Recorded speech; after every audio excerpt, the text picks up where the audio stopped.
Okay, everyone. Sorry for being about 3 minutes late here.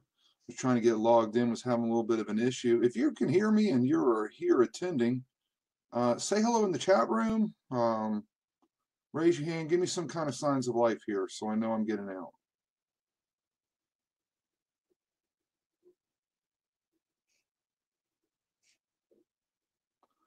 All right, I got 4, so I know I'm getting out. Okay, so I'm starting to see guys pour in. Woo! All right. We're going to jump right into it. We're going to let's get up to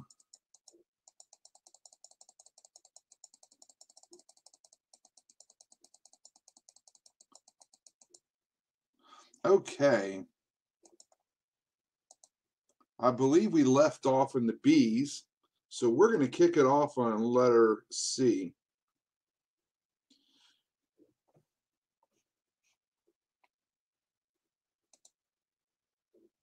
All right.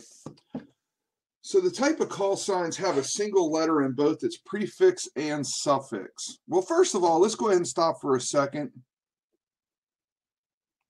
Did anybody have any questions for last week? Anything that lingered that they wanted to, we'll take about 2 minutes to knock those out. Anyone?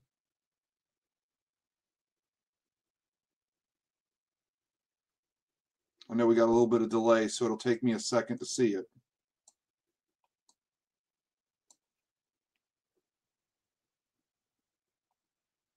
Okay, we're going to go ahead and kick into it. If you have a question about the slide that we're on, I'll answer it. If it's a general question about what you've studied or something like that, we've got a few people in attendance that already have their license, and you're here just trying to get a little insight and get a little review. If you could help me out and help answer those questions, if you know that it doesn't have to do with the slides, so I can keep going. Last week we had to go over a little bit, and I'm gonna try to make up for that. And I listened to the replay and critique myself, and so let's jump right into it. Which type of call signs have a single letter in both its prefix and its suffix? So we know that letter D, in memoriam, which would be somebody that is passed. In ham radio, we call that SK. Usually you'll see somebody's call sign and it'll say -SK. That means a silent key, and that's a memoriam. Call sign is SK attached to the call sign they had. And as a side note, if you have a relative that has a really neat call sign, if they pass away and you can prove that they were your relative somehow, you can take and adopt it. Their license will become canceled, and you'll immediately assume their call sign. Just to let you know that. So. Sequential just doesn't make sense. What does that mean? I mean, we know it means 1, 2, 3, 4, 5, but that doesn't tell us anything related to the question. It could be a vanity call sign. However, it is a special event call sign. You will rarely ever see a single letter in both its prefix and suffix. And what they mean by that is that call signs, we'll get into a little bit more of the about call signs this week. The reason why they do special events like that for single letters on both suffix and prefix is because a lot of times it has to do, it's easier to roll off the tongue for people to say Alpha 1 Bravo or Whiskey 1 Whiskey or something similar. It would make it quite complicated for the event for folks to remember. I remember my call sign. I remember a few people, friends' call signs, but that's generally why they do that. So they're only granted stations that are operating on a special day, and it gives the hams to the ability to communicate on a special day with a special facility. So clubs, we've had discussions about get CPN their own call sign, and if we were to have a special event, say just in the Carolinas, say a preppers event, you know, we could effectively have a call sign ask for a particular call sign and get it temporarily assigned to us for a certain day. And it's only for a short duration. So ARRL, the governing body, not governing body, but the organization that represents ham radio interests, they hold several events every year. Incidentally, their call sign is Whiskey 1 Alpha Whiskey, W1AW, and they do special events throughout the year, and they'll use special call signs, special event call signs. Which of the following is a valid U.S. amateur radio call sign? So let's discuss call signs a little bit, and let's get a little bit of lesson on those.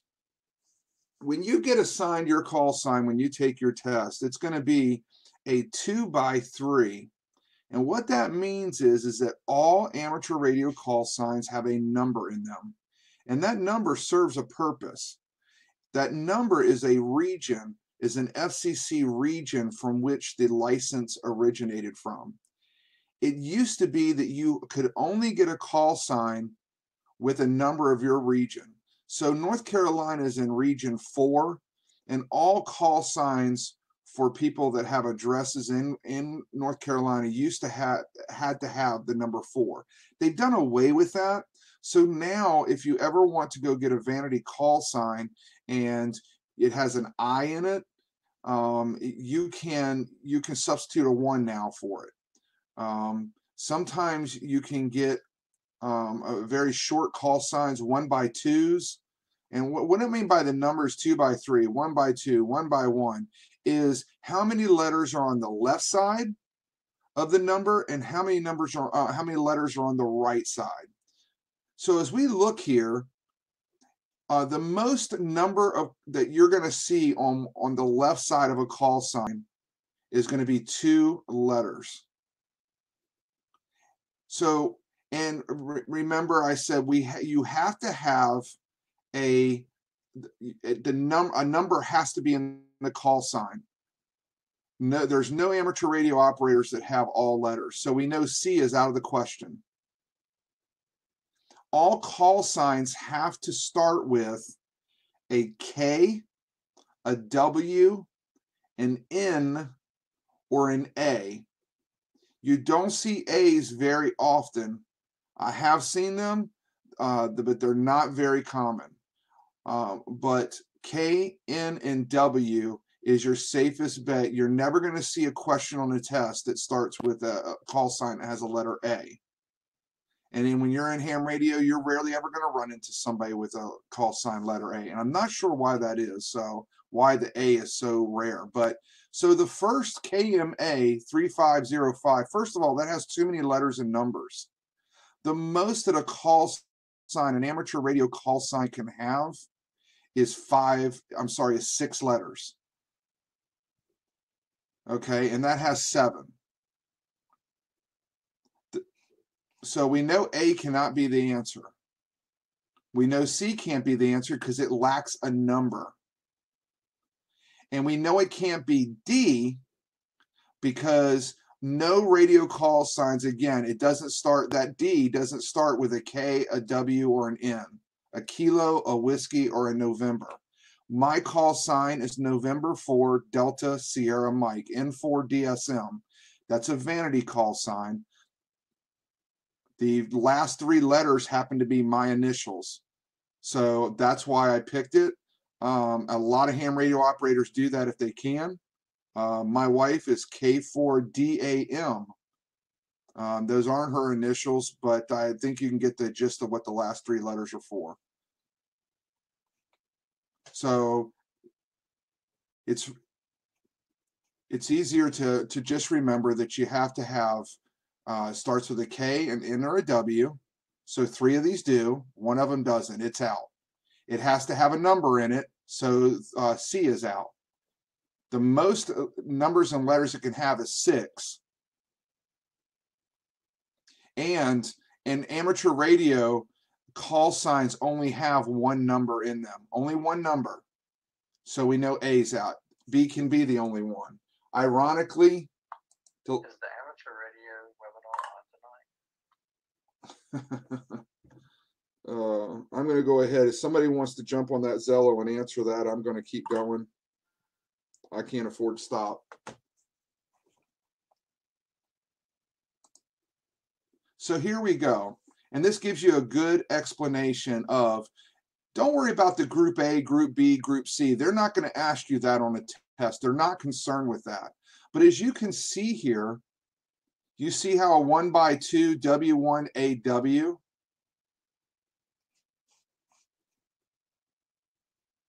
me see if I can get,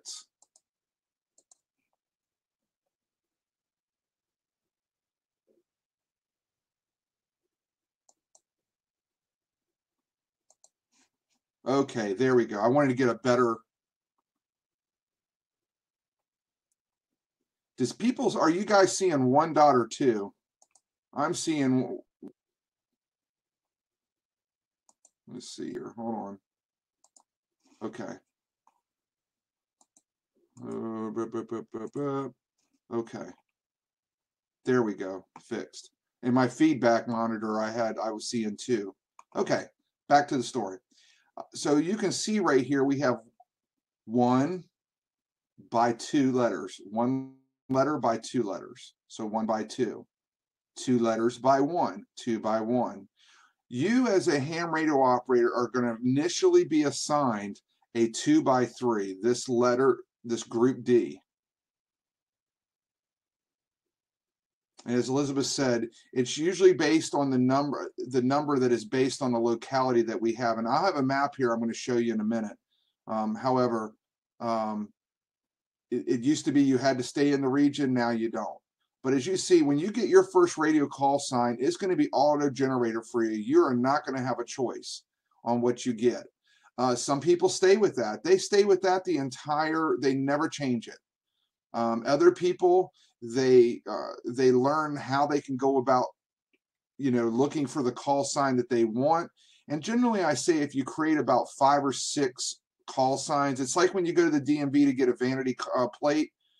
Have a list of 4 or 5 that they say up to 10 possibilities. Same thing with ham radio.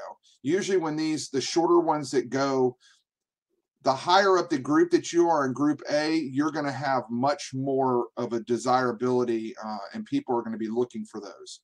Mine happens to be a 1 by 3, N4 DSM. Some people, again, they'll use the 2 by 2, but I think you get the idea of how when people say 1 by 2, 2 by 2, 2 by 3, I think you get the idea.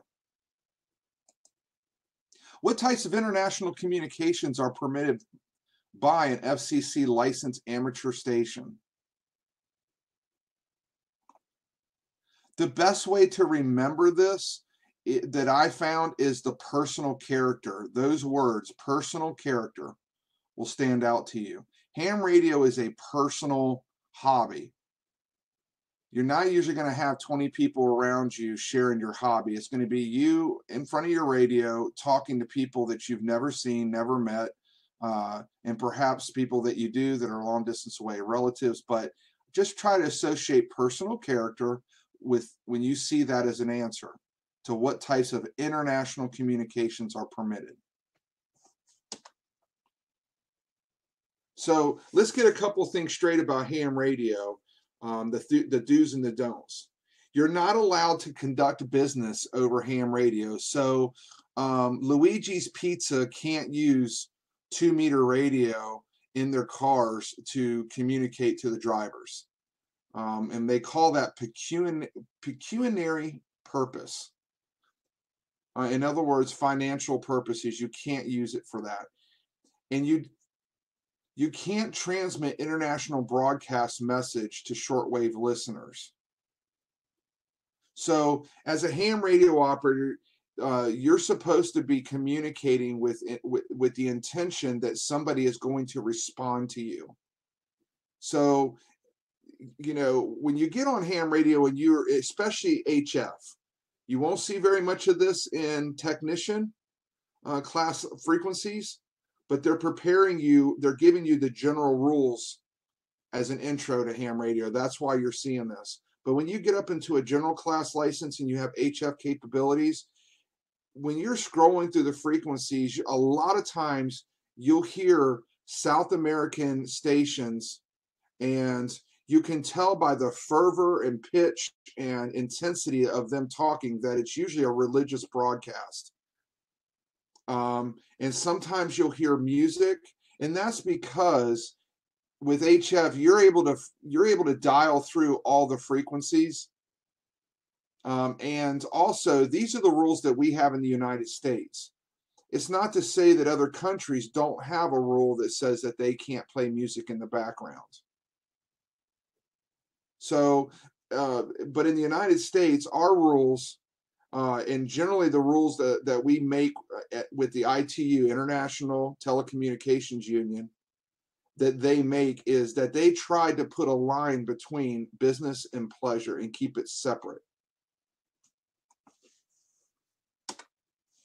When are you allowed to operate your amateur station in a foreign country? This one's pretty easy. I mean, when you look at all the other answers, you know, just because we can do it in the US, how do you know if you're allowed to do it in another country? Well, if they allow you to. That's plain and simple. So these other answers seem to be when there's a mutual agreement allowing third-party communications. You know, that could be an answer, but the fact is that if you're traveling, you're not going to be able to easily find out what those third-party communications are, the agreements are. So to keep it simple, straightforward, when the country authorizes it. Incidentally, as a side note to tell you that as the only license that is allowed to go to another country and simply pick up the radio and start using it doesn't need a provisional license, doesn't need to get permission, nothing, is an extra class radio operator. As a general class, you have to get a temporary, you have to get permission to temporarily broadcast from that country. We have an agreement, those that are in the ITU union generally have the same agreement amongst all of them. And that, so if you plan on going to Europe and spending the summer in Europe, and you want to be able to contact your friends back here, the best thing to do is find out who the communication governing body is for that country that you're going to visit, and inquire about getting temporary permission. Usually it takes a couple of weeks. It's not something you can get overnight. By the time you show up and land and get the permission, you'll probably be back at the airport leaving the country. So it's best to pre-plan it, just to let you know that. So these other answers do have some possibility to them, but like D, when do they allow you to operate in a foreign country? When you are communicating with non-licensed individuals in another country, that just doesn't make sense. It really doesn't. John, if your broadcast is frozen, come out and come back in. Your bandwidth is probably dropped. There isn't a dial-in number. We do have, we thought about setting up and having a live feed on our over the phones through teleconferencing, and the problem is that the delay really screws that up because I'll hear you in real time on the phone, and it really messes with things. So unfortunately, we don't have a dial-in number. But come back in, go out and come back in, and see if that helps. Your bandwidth is probably reduced. So over 75 countries hold operating agreements with the U.S.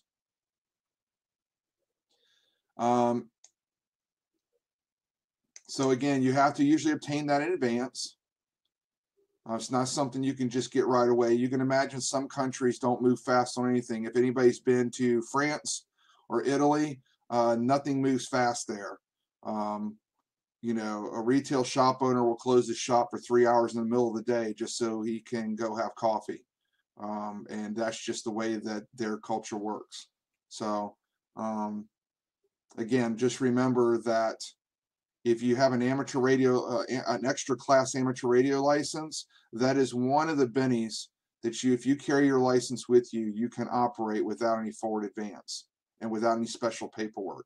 There are some countries the paperwork's a little bit harder. There's only 2 countries that I know of that do not allow any radio communications whatsoever, and that is the Democratic People's Republic of North Korea, and the other country I want to see if I can pronounce it right. It's Etria, I think. I don't even know where that country's at. Which of the following is a vanity call sign which a technician class amateur operator might select if available?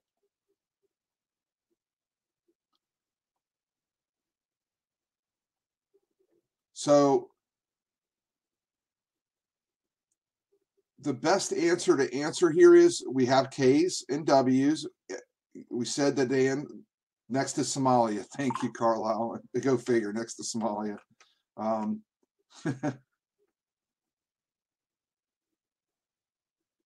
And I did say that for the purpose of CPN, the extra is not going to be advised. Look, you have you can, you know, you can run this to your heart's desire to get what the highest license you want.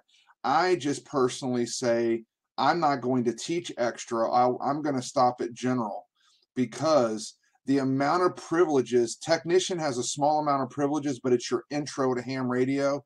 Extra has such a small amount of privileges that you gain that it's not even, it really isn't worth the aggravation of studying for it.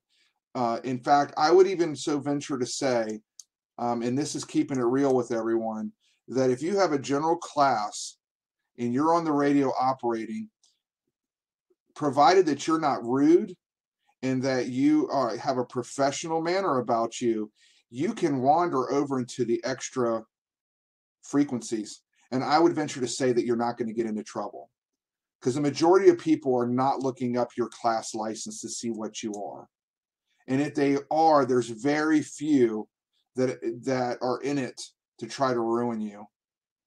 And it's a lot easier for you to say, look, I'm sorry, I drifted over there and I realized that I didn't have the privileges there and I stopped transmission. So, you know, the general class is the buffet. It gets you everything the technician has in about 95 to 97% of the HF bands. There's such a small sliver. So, with that said, but you're welcome to go get that extra if you like. But I'll tell you that it goes from 35 questions to 50, and the question pool is I believe it's 700 question pool, and it covers theory, Smith charts.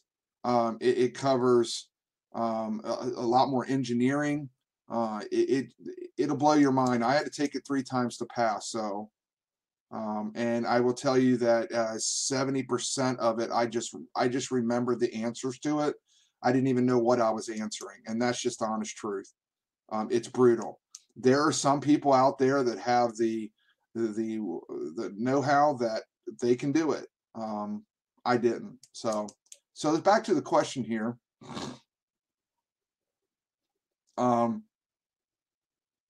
the reason why the A is the answer is because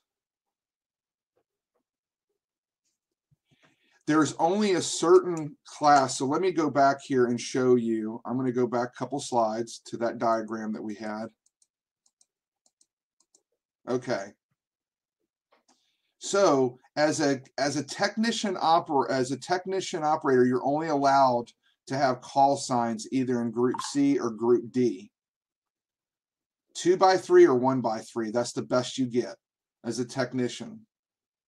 When you become a general, you can go all the way up to B, C, or D.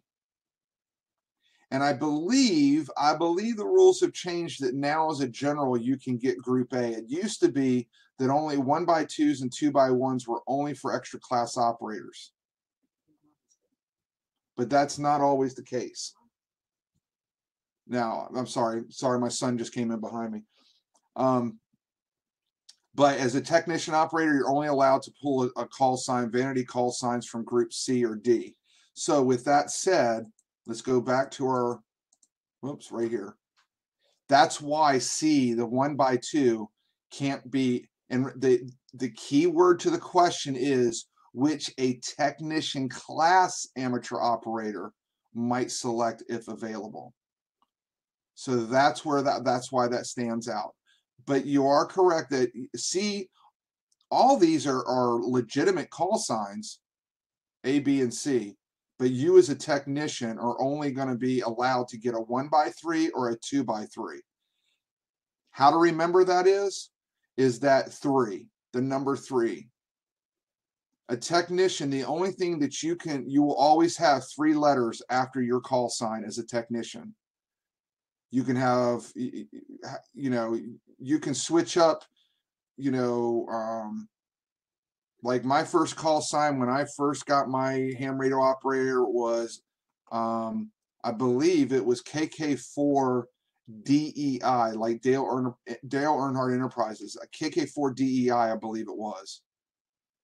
Well, try to say Kilo Kilo 4 Delta Echo India on HF radio, because everything that's done on HF radio is phonetically. When you're speaking long distance,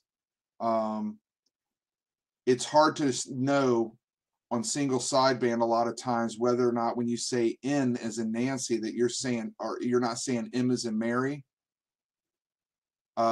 B, that you're saying B, that you really were saying P. So you get the idea. So just remember, technician class, you'll always have 3 letters to end your call sign. The only control you have is the letters before the number. And again, shorter distinctive call signs are often preferred by higher class licenses. And the reason why is because the higher class licenses have more privileges and a shorter call sign is easier to say phonetically. I will say that when you get a call sign, it will always be tougher to be able to say it at first, even when you get a vanity call sign. But when you do it enough times, it just rolls off your tongue. When I say November 4 Delta Sierra Mike, November 4 Delta Sierra Mike, I don't even think about it anymore. It's just second nature for me because I've said it so many times. I've said it thousands of times over the years. So, you know, I wish I had a call sign that was, you know, November 4 Delta Sierra, November 4 Delta Sierra, you know, but anyways, my full, or November 4 Delta Mike, that would be a great call sign. But I figured I would just go ahead and stay with what I have. There are some people that get call signs and they switch them. I have a friend who's had probably 4 or 5 call signs in the past 4 or 5 years. Until he finds a new one that he likes, he jumps and grabs it. And then another one comes along, he likes it, he grabs it. That doesn't do well for people remembering who you are. So they're issued on a first come, first served basis. The previously issued vanity call signs are released for reissue after your 2-year grace period is expired. So if you remember, I believe, correct me if I'm wrong, we discussed last week, you have your license is good for 10 years, and you have a 2-year grace period after those 10 years where you don't have to retake the test. You can't transmit, but you just simply renew your license within 2 years and you jump right back into it, can start transmitting. And the crazy thing about it is that you can renew online now. You know, days gone past, you had to renew by paper and by snail mail. By envelope, and that took weeks for them to process it, and it took you know, you could be effectively looking at a month to get it back. So now vanity call signs are free. They used to be $20 or $25, and they stayed with you for the 10 years, and then after, when you renewed your call sign, you didn't have to pay the $25 again. You just simply renewed. But now they have determined that it costs too much money to administer the call signs to begin with, and that they had hearings about it, and they said, you know what, it's just frivolous. The money doesn't add up, it doesn't amount to anything, so why do we charge it? So they dropped it, and they did that about 2 years ago. From which of the following locations may an FCC licensed amateur operator, amateur station transmit, in addition to places where the FCC regulates communication? If you're on a vessel, if you are on a boat, this doesn't apply to airplanes, because even though the FCC regulates the airwaves, they don't regulate the air. But the regions in which you transmit from the ground, they do, and from water. So any vessels or craft located in international waters and is documented or registered in the United States. How do you know if it's documented or registered in the United States? Any of my Navy fellow sailors here, you know that it has the U.S. flag, the Union Jack on the aft. And that's how you know it's documented and registered in the United States. You can't sail a boat and put one. I don't, as far as I know, I guess you could, but it's not legal to put a flag of a different country than the boat you're registered to. So that's the easiest way to know. So, and I would say that from any vessel or craft located in international waters, if you're in a cruise ship, get the captain's permission. And why do you do that? Because one, he's going to tell you whether or not certain frequencies are in use by his crew, and that are vital to navigation or to communications. But he's aware of what the communication laws are for the vicinity he's at. Your captain would know where the boat is located at all times. Anybody's been on a cruise, it's been in the Navy, once you're out in the Atlantic, you're just on water. You have no idea where you're at in the Atlantic. So just a word of advice, always consult with the captain. So the stars and stripes must be flying stern flagstaff. Please must get permission of the ship's captain before getting on the air. All FCC rules apply, even 1,000 miles out to sea, and your license privileges still apply. So just because you're in international waters doesn't mean that it's a free-for-all. You have a U.S. license, so you have to still use your U.S. privileges because you are operating under the premise of the United States. So you have to follow these rules. To go back here, some of these questions you sit here and you see, from within any country that is a member of the United Nations. Well, North Korea is a member of the United Nations. China's a member of the United Nations. I'm pretty sure you just can't land in Beijing and fire up a Yaesu and just start yakking. I'm pretty sure. From within any country that belongs to the International Telecommunications Union, that could be a true answer. Remember, that's ITU. It could be. However, just because they're a member of the ITU, we don't necessarily all have the identical rules between nations. They may vary just very slightly.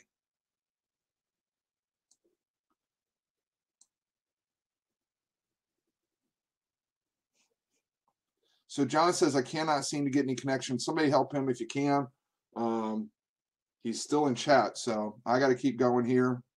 I wish I could stop and help, but we got a lot to cover. So what may result when correspondence from the FCC is returned as undeliverable because the grantee failed to provide the correct mailing address?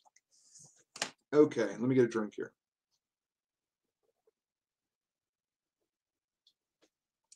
Peach water. So good.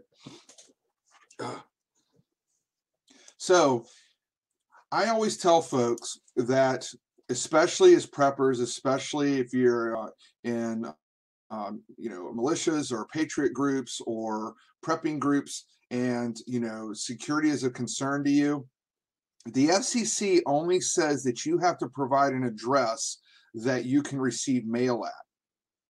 It can be your your flaming progressive liberal brother in California, in Californistan.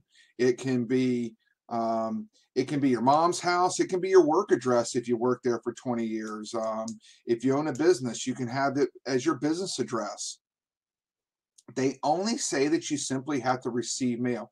If they get the mail back, think about it. They can only assume that either one, you're deceased, but two, you pretty much have broken the rules. It's just like your driver's license. You know, if technically you can move wherever you want and never change the address on your driver's license. We know that I think you believe most states it's 30 days from the time you move to update your address. And of course, you know, police find out that it's not your current address, you can get a ticket just for that, for failing to maintain a proper address. So, and I think that's anywhere with government. So, just remember here, it says fine or imprisonment. Seriously, we know that that can't be an answer, right? I doubt anybody's pulling 5 to 10 because they failed to update their FCC mail-in license. Could you get a fine? That's possible, but the license is free. That's probably a good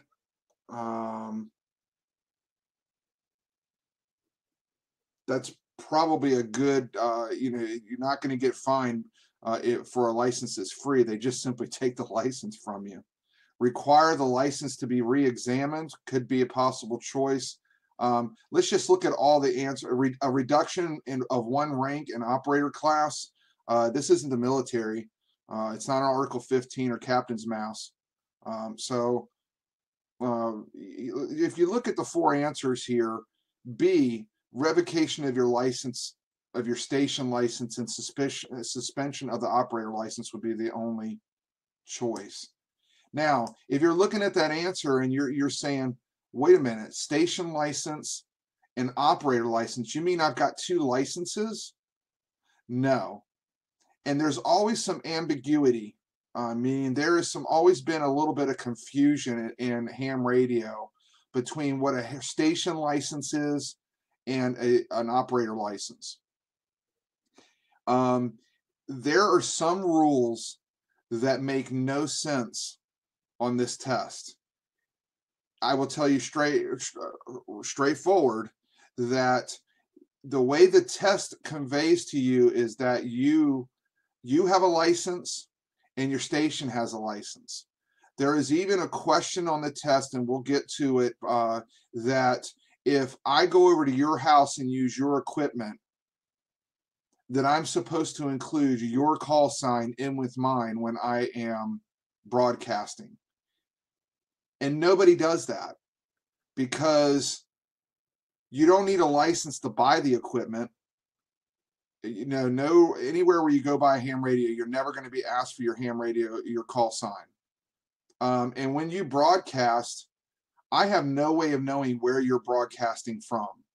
When I talk to somebody, a call sign that I know and I talk to all the time, he sounds exactly the same to me in Texas as he does in Indiana, as he does in Florida, as he does in Oregon. You know, aside from atmospheric conditions, but I have no way of knowing where he's broadcasting from. So just remember, revocation of station license. So you can use a P.O. box, and I suggest people, as a prepper, you know, the government will know where your P.O. box is, but you know, when you're getting packages and things like that, and it's, you know, you're getting expensive preps and things like that, I would much rather than be kept safe at the post office and me go pick them up. You know, a lot of people don't want a P.O. box. You know, they don't want to get any closer to the government. They need to. Too late. You're about as close as they need you to be.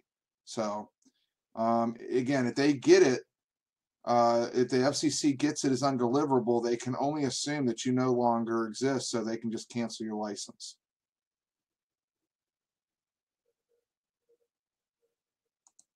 I will say that I learned in my testing of this webinar by the way, that Chrome and Firefox work. Internet Explorer does not, doesn't work well. So I should have added that right up front, maybe in the email, but I believe in the email maybe tells you that. But so back to studying here.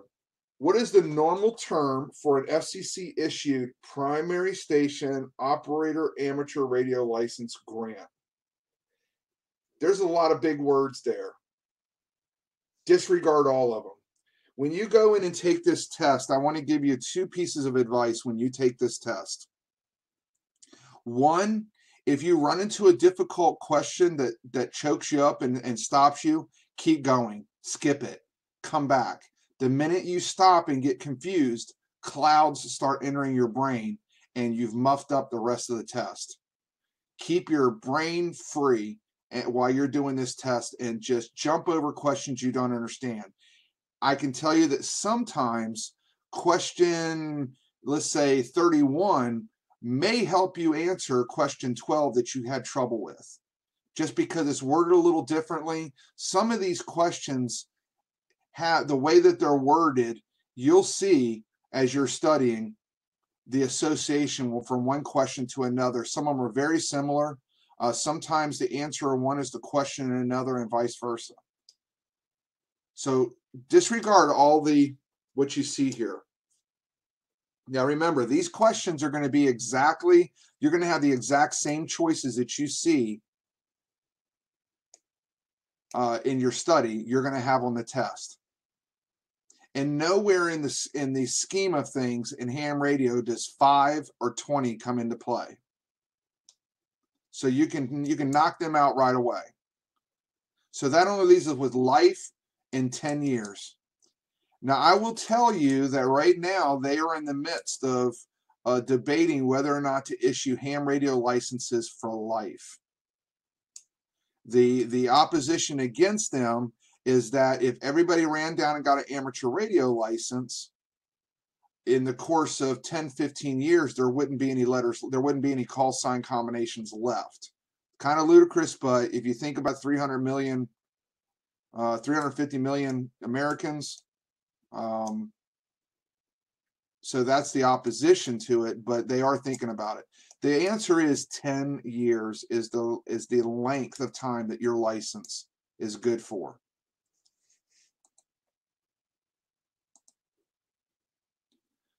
It is a free license, as I've said before, and there is no test to renew. You simply go online. You have to provide your FRN number. It's FCC registration number. It's like a 10 or 13 digit number. If you look for your license on the FCC system, and I should have pictures of what it looks like. If you go to fcc.gov/ULS,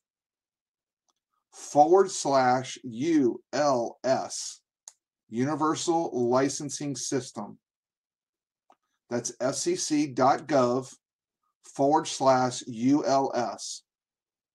When that screen comes up, there's a button there for licenses.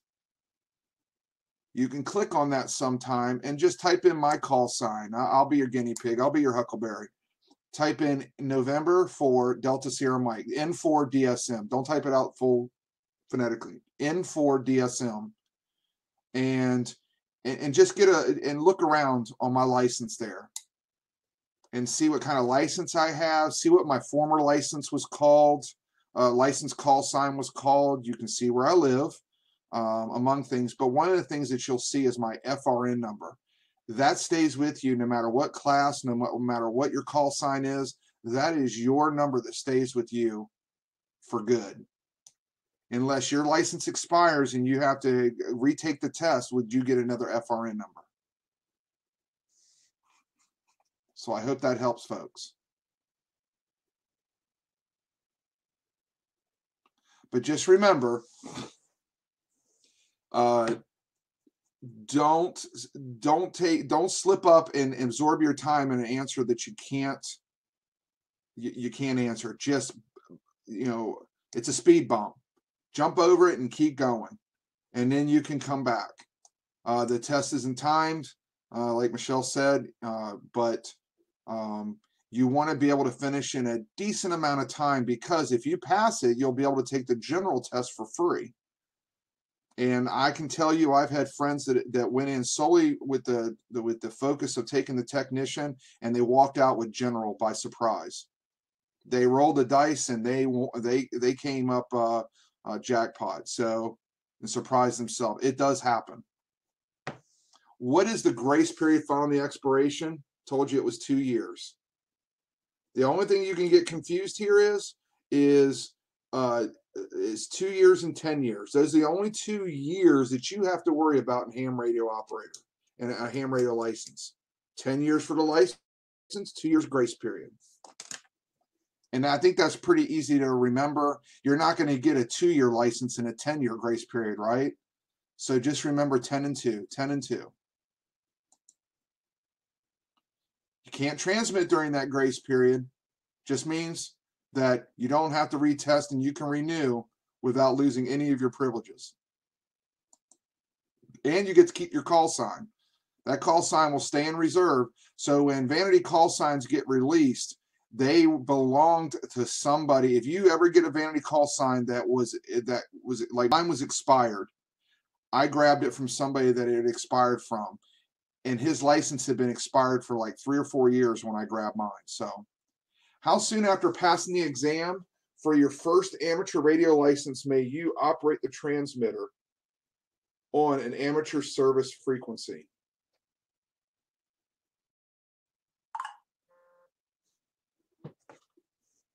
Stand by for a second. Oh, I love folks that email me in the middle of the class wanting in, or,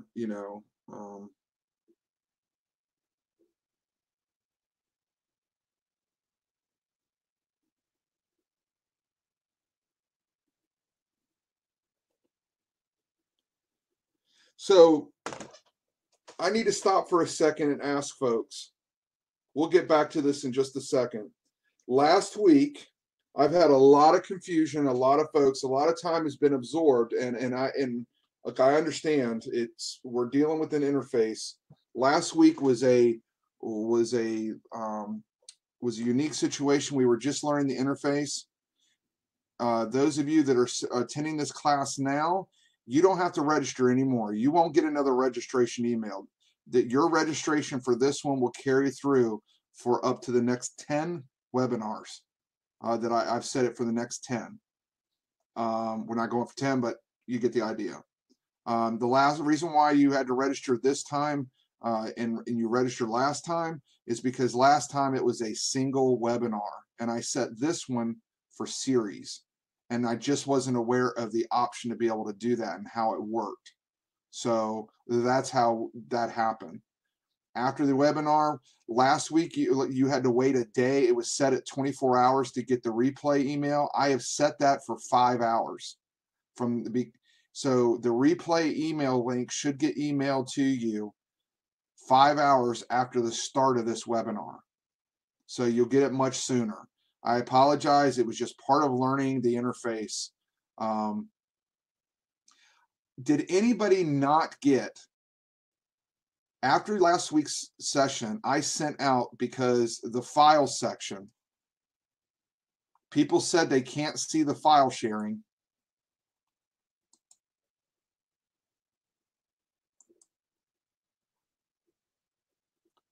Did anybody not get the files that I sent by email to everyone last week? There should have been the test questions, the question pool, all of them.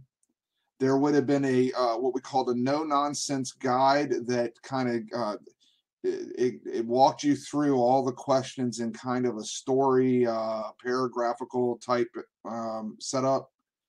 I believe I sent you a band chart of what your technician privileges would be.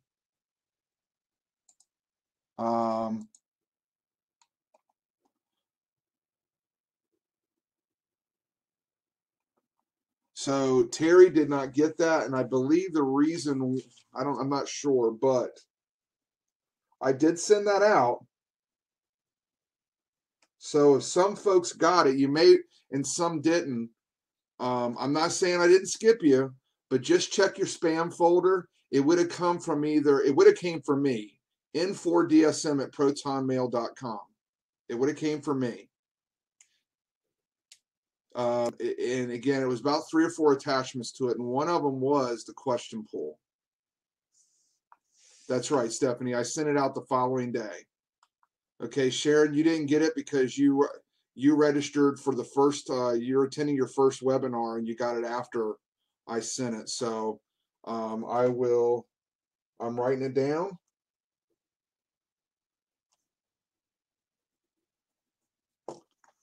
Okay, so like Randy got them.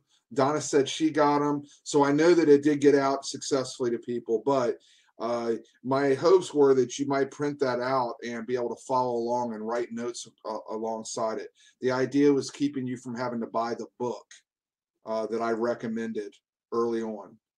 Those of you that didn't get the files don't know what I'm talking about. Sorry, there's kind of a little bit of a price to pay, I guess, for coming late. Not trying to punish you, but you missed. I sent those out before I met you here. So n4dsm@protonmail.com. protonmail.com. Hit me up. I will send those files out to you. It's the best that I can really do at this point. So let's keep rolling. Well, so Charles, Debbie got it. So, okay. I can get this, the chat. I can get all the chat and downloaded, and I'll look and I'll see who didn't get it responded. But send me an email to be sure that you get it, and I'll respond back to the email you send me saying you didn't get it. n4dsm@protonmail.com. All right, let's get back into things. We want to keep rolling. We're an hour, 55 minutes into this, and we've gotten about 10 slides down. So how soon after passing the exam can you first transmit? Well, as soon as you know what your call sign is. So the only way you're going to know your call sign is as soon as it appears in the FCC database. You must wait until you receive your license in the mail from the FCC. That used to be the old days gone past when we didn't have the FCC database. You'd pass the test. I would package up everything in a big envelope. I would send them to my coordinator. My coordinator would he would tap into the database and he would type them in. Days before that, the examiners had to send them to the FCC, and it could take. My dad told me that when he first got his license, it took him 2 months to get his call sign back in the mail. Ironically, they don't issue paper licenses anymore. So when can you operate? Immediately. Only if you're upgrading can you update immediately, and I'll show you how you're able to do that. So if you're a technician and you're in 4DSM, there is a way that immediately as soon as you find out that you passed your general test, there is a way you can go home and you can broadcast on the general frequencies right there. But as a technician, you don't have a license yet, so you can't do it immediately. What would your call sign be? 30 days after the test date?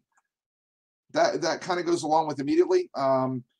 What happens if you don't get your call sign within 30 days? There's obviously probably something wrong, but it goes along with immediately. You must wait until you receive your license in the mail by the FCC. Again, they just don't do it. That would have been an answer, maybe 10 years ago, but now everything's electronically and online. So again, previous years you had to wait weeks, even months. We file everything electronically now. So usually if you take the test, I grade it. I go home, I scan it off, I email it to my coordinator. My coordinator enters it in the system within usually the next day. I've even sent him the tests, and within 2 or 3 hours, he's kicked me back the call signs. Now, it'll take a little bit for it to actually go through the database and show up on the database, but I've gotten the call signs literally back in hours. And then I contact the people on their application that I've scanned. It has their phone number and the email address. I'll contact them and let them know what it is immediately. As soon as you know what your call sign is, you're good to go. So this is what the ULS system looks like. I told you if you log in, go to fcc.gov/ULS. This is what you see when you first log in. If you go to this tab right here that I have highlighted, licenses, it will come up with a little search box that you can search by FRN number, you can search by name, or you can search by call sign. So if you were to type in Forrest's name, and switch that selection to call sign, you'd probably be able to see what his call sign is, or somebody else's. Mine the same way. Or if you know my call sign and you don't know my name, likewise you can enter it in that way. Online filing, log in. This little option here is where you would go to renew your license at. Where you would go to renew, you'd go to ask for a Vanity call sign, change your address. So I just bought my house and I had to go right here and change my address. I changed it in the evening, and the next day I got an email and I changed my wife's. I got an email the next day, and my wife got hers the day after that. So mine was the next day, hers was 2 days later, that our email or our address had changed successfully. Didn't cost us anything. If your license has expired and still within the allowable grace period, may you continue to operate a transmitter? No. You still have all you got to do is renew. I would say that if you're in your grace period and you've got enough gumption to get up to a transmitter and want to key up, it takes you just as long to renew as it does to key up and give your call sign. I can renew my license within the amount of time that it takes you to give your call sign and get a response on the radio. It literally took me under a minute. So no, transmitting is not allowed until the FCC shows that your license has been renewed. It simply means in the grace period that you don't have to retake the test and that you don't lose your privileges. If you do after the 2 years, though, your license has been 10 years, you're in the 2-year grace period, you don't renew. After those 2 years, you got to go to, and you're an extra class operator, after those 2 years, you got to go retake the technician test to become a technician. And the general will be a general, and then the extra will be an extra. You start all over again. So I'm sorry, let's go back to,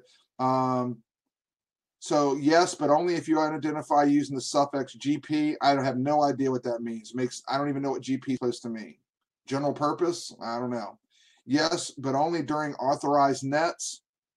That just doesn't coincide with what the question is asking you. It's saying your license is expired, and authorized net shouldn't change that.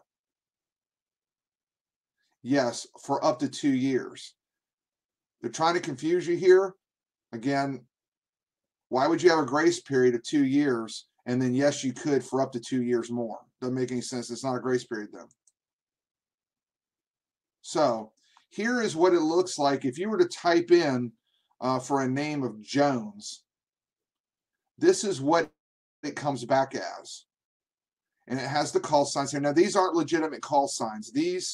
Anybody that has any kind of radio license comes across under the FCC. Remember, it's the universal licensing system. It's not just for amateur radio operators. Our call signs and our licenses are logged into the same database as Hot 105, KISS 93, as any other stations. Repeaters, municipal repeaters. It's just the rules to get that license on the back end are different before you're in that data. That's it. But here you can see the status says expired, active, terminated. Terminated, usually you're going to see it means that I believe that if you've died, you've passed away, or you've lost your privileges, it's terminated. Obviously, I think expired and active goes without saying. And this radio service AC, I'm not sure what HC is. I believe amateur radio is going to be HV, Hotel Victor. is our radio service. And there's that FRN number I told you about. And it gives you the expiration date. If you're smart enough and want a vanity call sign, you see it, you see that it's expired. The expiration date, you can look 2 years past that on when that on that date, 2 years from the expiration date. If you want that call sign, mark your calendar and literally be at your computer at 12:01 a.m. and request it. Who may select a desired call sign under the vanity call sign rules? Anybody can. As soon as you get your technician license, you can go and request for an easier, provided that it's available, call sign. It used to be as a technician, you couldn't change your call sign. You weren't given the privileges of a vanity call sign until general, but that's changed. That's years past. Now anybody that has a amateur radio license can get any get a call sign, provided that your class license falls within the group. So remember what I told you. Technician licenses can only get what? A 1x3 or a 2x3. You can always remember the 3. License, vanity call sign. So mine is N4 DSM. 2 years from now, if mine was in a grace period, and the grace period ends tomorrow, any of you that have taken your technician license could get my call sign because it ends in 3 letters. For which license classes are new licenses currently available from the FCC? Now, all of these are not bad answers, except B and C, because there never has been, that I know of, a Technician Plus license. Never has been. I could be wrong there. I don't recall there ever being one, but there has been a novice and there has been advanced. When they did away with Morse code in 2007, they restructured the licenses to only be 3 different licenses. And if you had an advanced license and you were under the new system, an advanced was higher than a general. If you had taken the Morse code, you would automatically get bumped up to extra when the new system went into place. So just remember, I think this one speaks for itself. Most of us, if you've gotten to this point of taking the class, you've heard these terms being thrown around: technician, general, and extra. So it shouldn't be a hard one to get. Who may select a vanity call sign for a club station? Okay, this is an interesting question here. Let me take a drink.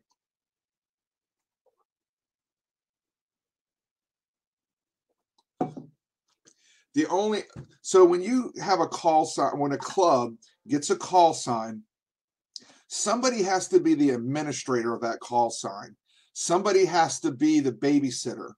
So when that club does field days and does radio exercises, and they use the club call sign, there has to be somebody that is responsible for that call sign. It just makes sense, right? We call that person the trustee. And interesting enough, some people will say, well, what privileges does a club call sign have? Do they automatically get all of the privileges? No. The club gets the privileges of what the trustee's privileges are. And that is the reason why I'm an extra class. I would have never have gotten extra class if I had never intended on being the trustee of a call sign. I would have only stayed at general. But if I had stayed at general, and when I started a radio club in Stokes County, when I started that radio club as a general, that club would have been not cursed, but they would have been limited to only doing field days with general privileges. And when you're going out there in a contest and getting points, that would greatly hinder you. So only the person named as a trustee on the club station license grant. So if you go to, and you look at K4 STK, Kilo 4, Sierra Tango Kilo. That's a radio club that I started. And I was the trustee of that call sign. When I left, I relinquished that call sign and made somebody else the trustee. And my friend John is now the trustee of that. And when you pull that call sign up, it'll say Stokes County Amateur Radio Society, we affectionately called SCARS. And it'll list what who the trustee is of it in that section. So K4STK, to give you an idea of what a trustee, what a club license looks like and who the trustee is. It won't tell you the guy's name as the trustee. I believe it just tells you what his call sign, the trustee's call sign is. So only the person named as a trustee. So again, the trustee is designated to supervise.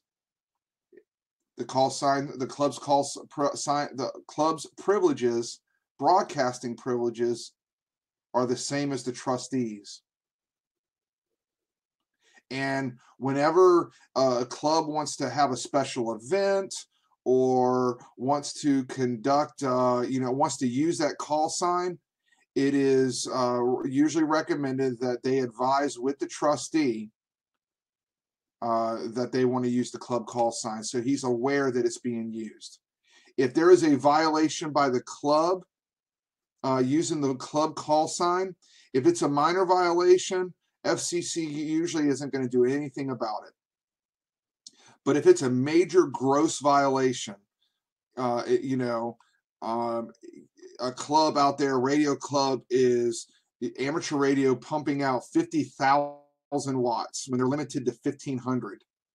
They're pumping out 50,000 watts and they're using a club call sign. That trustee should probably just go ahead and call the FCC and tell him he doesn't need his license anymore, because it's as good as gone with a gross violation like that.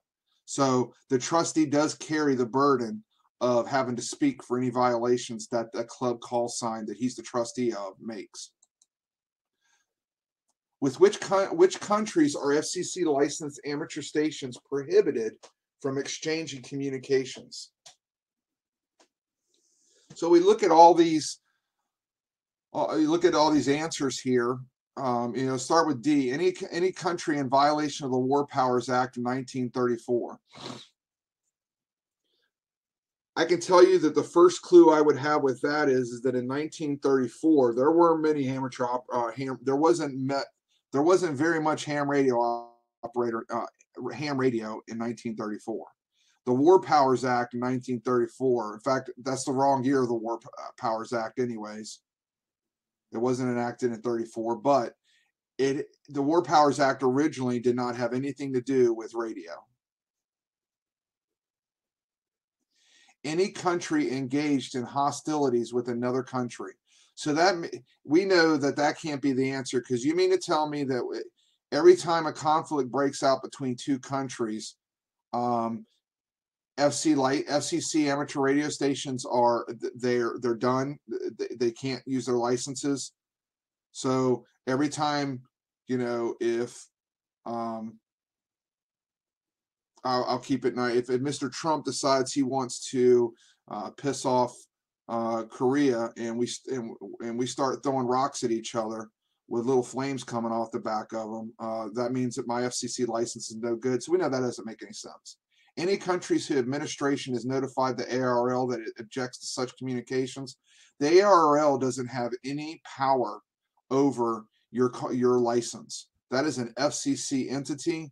They own the license. ARRL is just simply a club that you can join. You are not required to join it. I'm a member of ARRL, but you don't have to join it.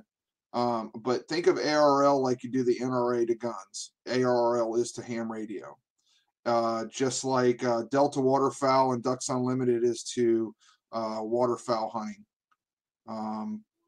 You get the idea. So any countries whose administration has notified the ITU that it objects to such communications, your clue here is ITU. Remember, when you get a question that they mention which countries, and they mentioned your license in other countries, you can always bet ITU is in the middle of it. And that's the only one that's mentioned out of any of these answers. So remember, ITU is International Telecommunications Union, and it's It's a department it's an agency inside the United Nations. You cannot be a member of ITU and not be a member of United Nations. You have to get into one to get into the other. There's Eritrea. Eritrea is the name of that country. Sounds like a medical procedure. Am I the only one that thinks that? Anyways, or it sounds like a drug. I can just see a commercial on TV for Eritrea. Anyways, currently only DPRK and Eritrea prohibit ham radio communications. So this is another important one. For those of you that are of other nationalities, you can speak to your relatives or anybody you'd like in any language that you'd like. But because your license is a US FCC license, you must give your call sign in English. And I think that makes sense, right? I mean, because your communications are most likely going to originate from inside the United States, you have to give your call sign in English. But you're welcome to, it's not illegal for you to talk in any language you want. And trust me, you get on HF and get into some of these general class radio frequencies, and it's just jam-packed full of, sometimes it's pretty funny to hear them talk, especially when they're contesting. You know, to see a South American country do a radio contest, they're talking so fast that it's just a blur. The ITU publishes a list of the countries and their respective restrictions. So just type in ITU and you go to their website and you kind of follow through there. I visited, but honestly, you're not ever going to be concerned about the ITU. As a technician class operator, you're never, other countries really don't need to be too major of a concern for you. Your privileges and the frequencies generally are only going to get you as far as from within the United States. On which of the following occasions may an FCC licensed amateur station exchange messages with a U.S. military station? This is a good one.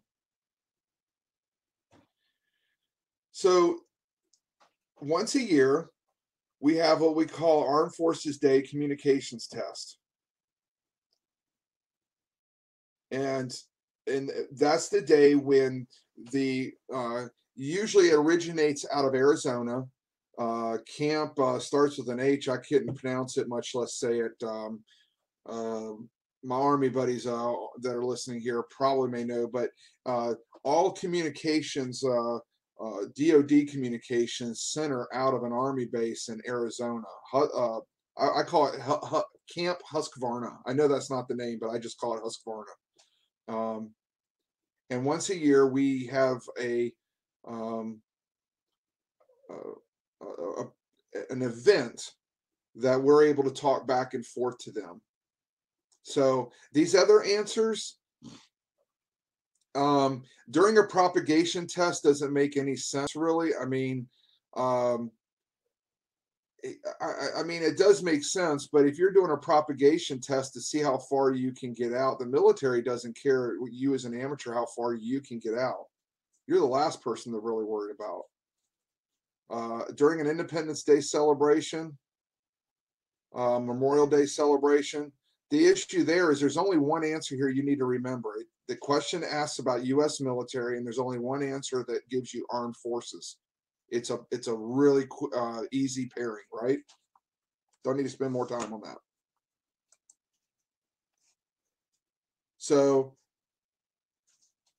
for Huachuca, amateur radio operators are only allowed to communicate with other amateur stations. So how do we transmit with them? Well, we transmit on our designated bands. They don't open up on that particular day, Armed Forces communication test. They don't open up privileges for us. The military comes into our bands. We don't go into theirs. They come into ours and communicate with us. When is Yeah, what you code? God bless you. When is the transmission of codes or ciphers that hide the meaning of a message allowed at amateur radio? They're not.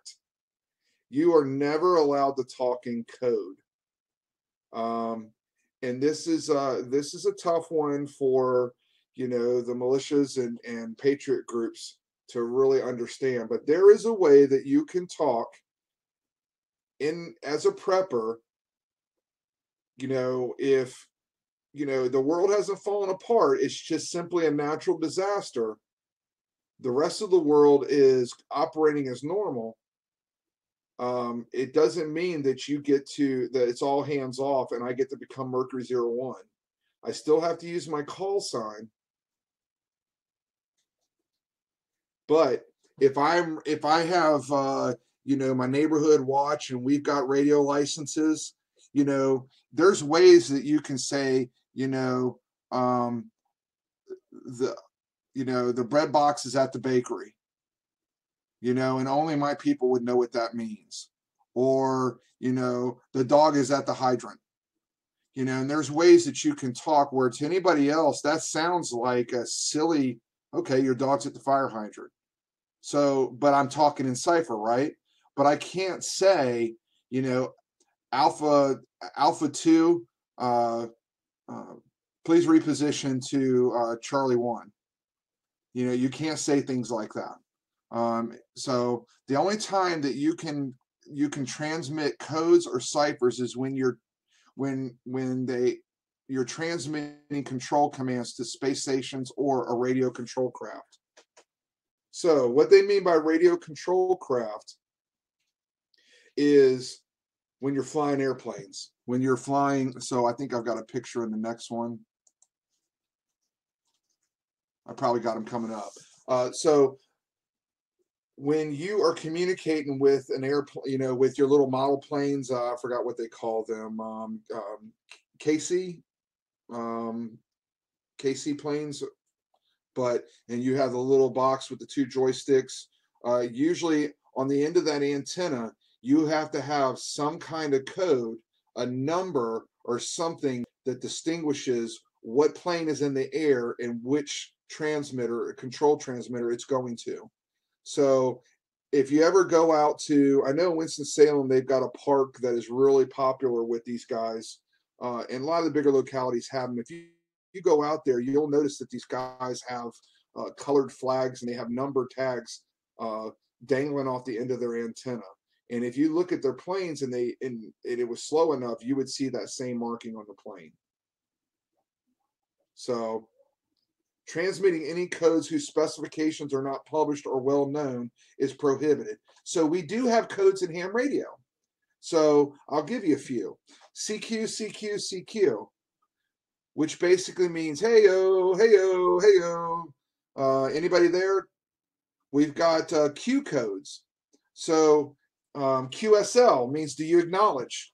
QSY means I'm going to switch channels over to another channel. So if I say QSY 14.070, it means I'm now changing my station to frequency 14.070. If you're on, you can use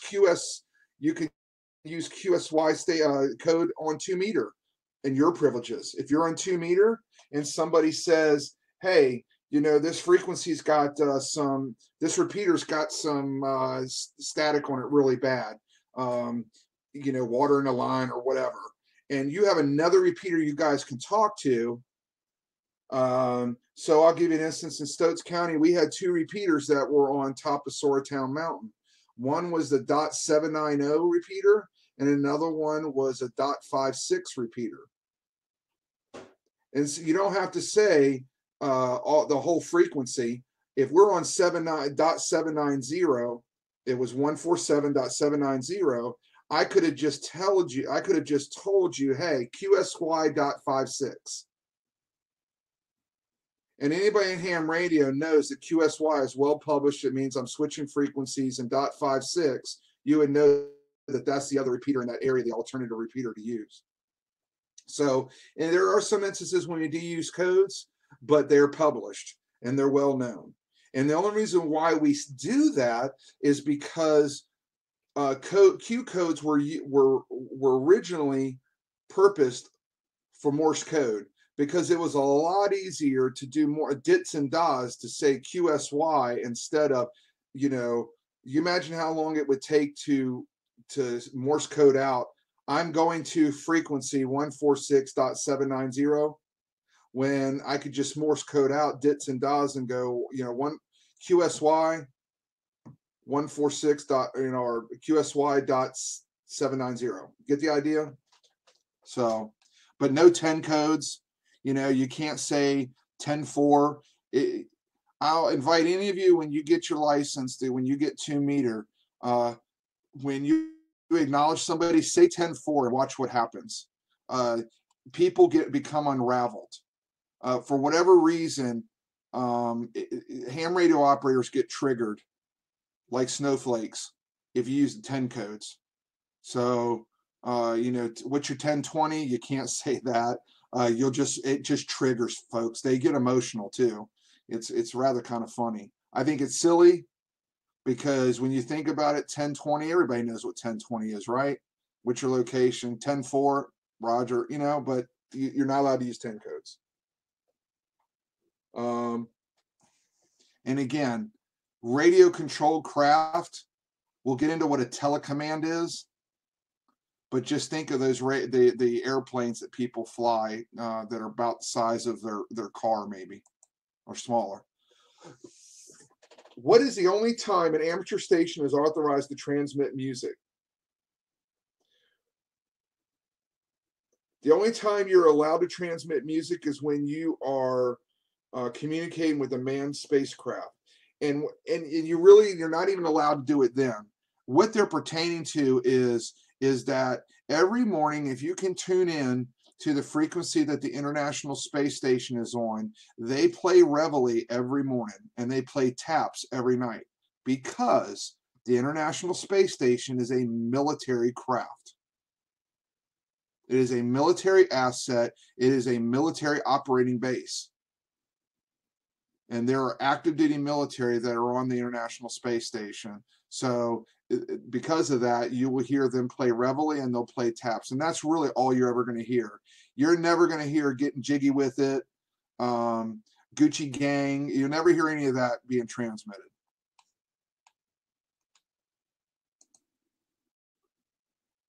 So now if I happen to be talking and I have a radio playing in the background, those listening, you don't want that radio playing in the background. Don't get yourself caught up in that kind of bind, but make it very obvious that the transmission's purpose and emphasis is the person talking and the music is slightly incidental. If you're going down the road and you've got a mobile unit in your truck and you're talking and you can faintly hear country music in the background, the listeners know that you're probably in your vehicle on your way home or going to the store, that you're not keying up for the purpose of entertainment. You're communicating and the music just so happens to be secondary. I think you get the idea of that.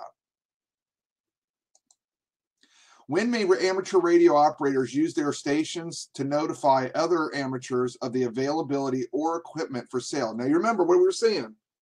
You can't use the radio for financial purposes. And what they mean by that, though, is that you can't run a business. But if I'm talking to you and I say, we're talking about DMR radio or System Fusion, and I say, oh, by the way, man, I've got a D71 here for sale. I'll take 300 for it. That's perfectly legal. I'm not running a business. I'm just so happen to, in the course of a conversation, mention that I have a piece of equipment for sale. That is authorized. You're allowed to do that. And I think you can obviously tell the difference. So, you don't want to have like an eBay net or a Craigslist net. Those are not allowed. So when it says when the asking price is $100 or less, it's kind of ridiculous. To me, that would be an answer that just doesn't make sense, that the FCC would limit you to selling something under $100, right? When the asking price is less than its appraised value, I'm not even gonna acknowledge that one. When the equipment is not the personal property of either the station licensee or the control operator or their close relatives. The FCC doesn't care. Think about it. You're just going way too much into stuff that nobody cares about. If I'm selling that D71, I don't need to go into whose it was and where I got it, and and the FCC doesn't care for me to go into it either. Simply put, when the equipment is normally used in an amateur station and such activity is not conducted.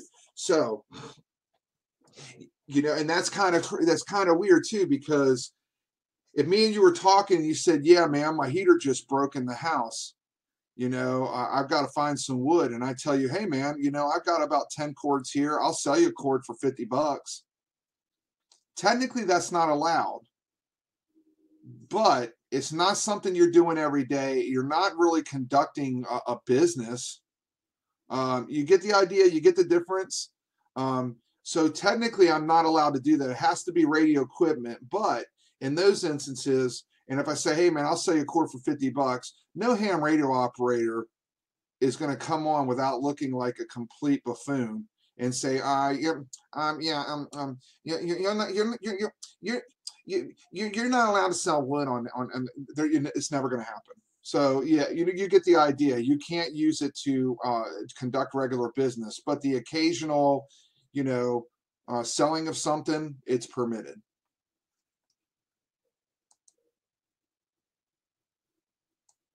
So they do have, let me explain what you see here, this term right here, normal, net, or rag chew. So you remember in the early days when AOL and Yahoo, you remember when we had chat rooms? We didn't have messengers. We had ICQ and we had AOL had a messenger. But before the days of Facebook, we had chat rooms. A net is kind of the same thing to ham radio. You're conducting a chat room for a certain amount of time on a frequency. Now, there's nets that do different things. We have a net in up and down the East Coast called HEARS, HEARS, and it's hospitals. Basically, every hospital after 9/11 was mandated that they had to have an amateur radio station in the hospital. Imagine that. Every hospital has one, and somebody in the hospital has been deemed to either they already had a license or they were instructed to go get one, and they went and got a license. And what happens is these repeaters around the area during these HEARS nets, they link together, and what they do is they conduct tests where if you're ever listening to a HEARS net, HEARS, so I'm going to type HEARS. Okay, I'm Forrest Garvin for the night. You will hear a hospital in Charleston, South Carolina, Jacksonville, Florida. You'll hear them talking on the Charlotte repeater. As well as you'll hear the Charlotte hospital. You might hear the one in, Winston-Salem and one in Greensboro, the one in Norfolk, Virginia, and Richmond, Virginia. And then when that net is over with, they cut the link and they're no longer linked together. But the repeater owners have elected to make their repeaters part of that network, and they've designated somebody that can remotely link those repeaters together. I just wanted to let you guys know that. So let's keep rolling here. So again, you simply cannot make it appear that you regularly use the airways to sell equipment, but the occasional, yes. Lauren, I see that you're asking who. If I'm missing something, type it again for me. If not, maybe I answered it for you or somebody will answer it for you. But I just want to acknowledge I do see it, Lauren. So next question. What, if any, are the restrictions concerning transmission of language that may be considered indecent and obscene? It's strictly prohibited. And that's one of the beautiful things about ham radio versus like CB. CB, you can be six string, you can be rubber ducky, you can be the snowman, you know, you can be whoever, and nobody knows who you are. And, you know, we've heard, you know, back in the day, you know, two people would get on TV, they'd fight, man. They'd meet up somewhere and they'd roll. They toss and tumble. The one thing I like about ham radio is that you're never going to see that, because we all have call signs, you know, and nobody wants to be obscene or indecent, because people are listening. They can easily go to that database I showed you earlier, get your address, and you will get a bunch of fan mail telling you how much people absolutely love your language and what they would like to do to you if you don't stop using the language. If you don't get somebody knocking at your door. There have been folks, I've told you guys that I don't program radios, and one of the reasons why I don't is because folks that don't have a ham radio license, when I programmed somebody's radio that didn't have a ham radio license, and they started locking up the airwaves, and we found out that who it was that was doing it by triangulating their signal.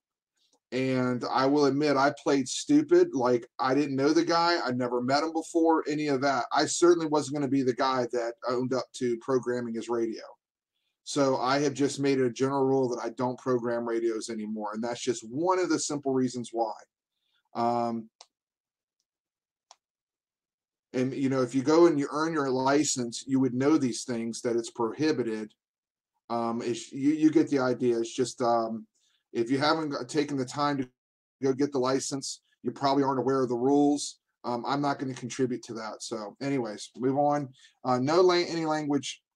Any such language is prohibited. The FCC maintains a list of words that are not permitted. You know, in today's time, and maybe in California, that probably might be the case. California, New York, Illinois, that might be the case. If they may have hurt words, and safe words, but you know, I'm being sarcastic here. But and the ITU maintains a list of words. Just think about it. You know, how much enforcement would it take to enforce a list of words? Just simply saying here, the restrictions concerning transmission of obscene and indecent language. Look, you can pretty much go to say anything. You know, it's just prohibited. It seems to be such, you know, the right answer. I know I can't spend too much time on any of these, so if you have any questions on the ones that we're copying, email me what you think and what your question is, and we'll discuss it further. Occasionally, you will hear somebody on ham radio, especially on the HF bands. I've been on the HF bands, and I've heard folks that are just swearing left and right. SOB, F this.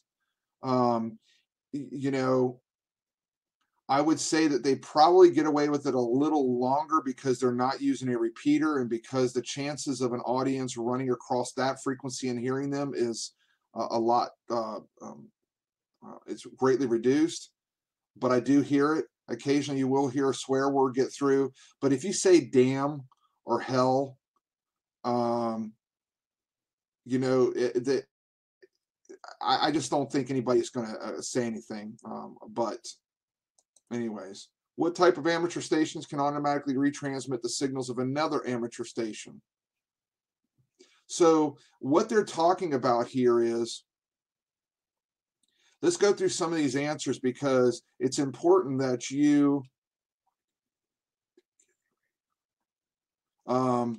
so before I jump anything, Wayne's asked, why do you need to get a radio programmed? Because on 2-meter radios, you know, 145 megahertz, 440 megahertz, when you're using repeaters, and your technician class privileges will center largely around frequencies that depend on repeaters. Those repeaters have tones and offsets, and we're going to learn more about that. When you walk away from this course, you will absolutely know what all that means. But there's a tone and an offset setting for a repeater.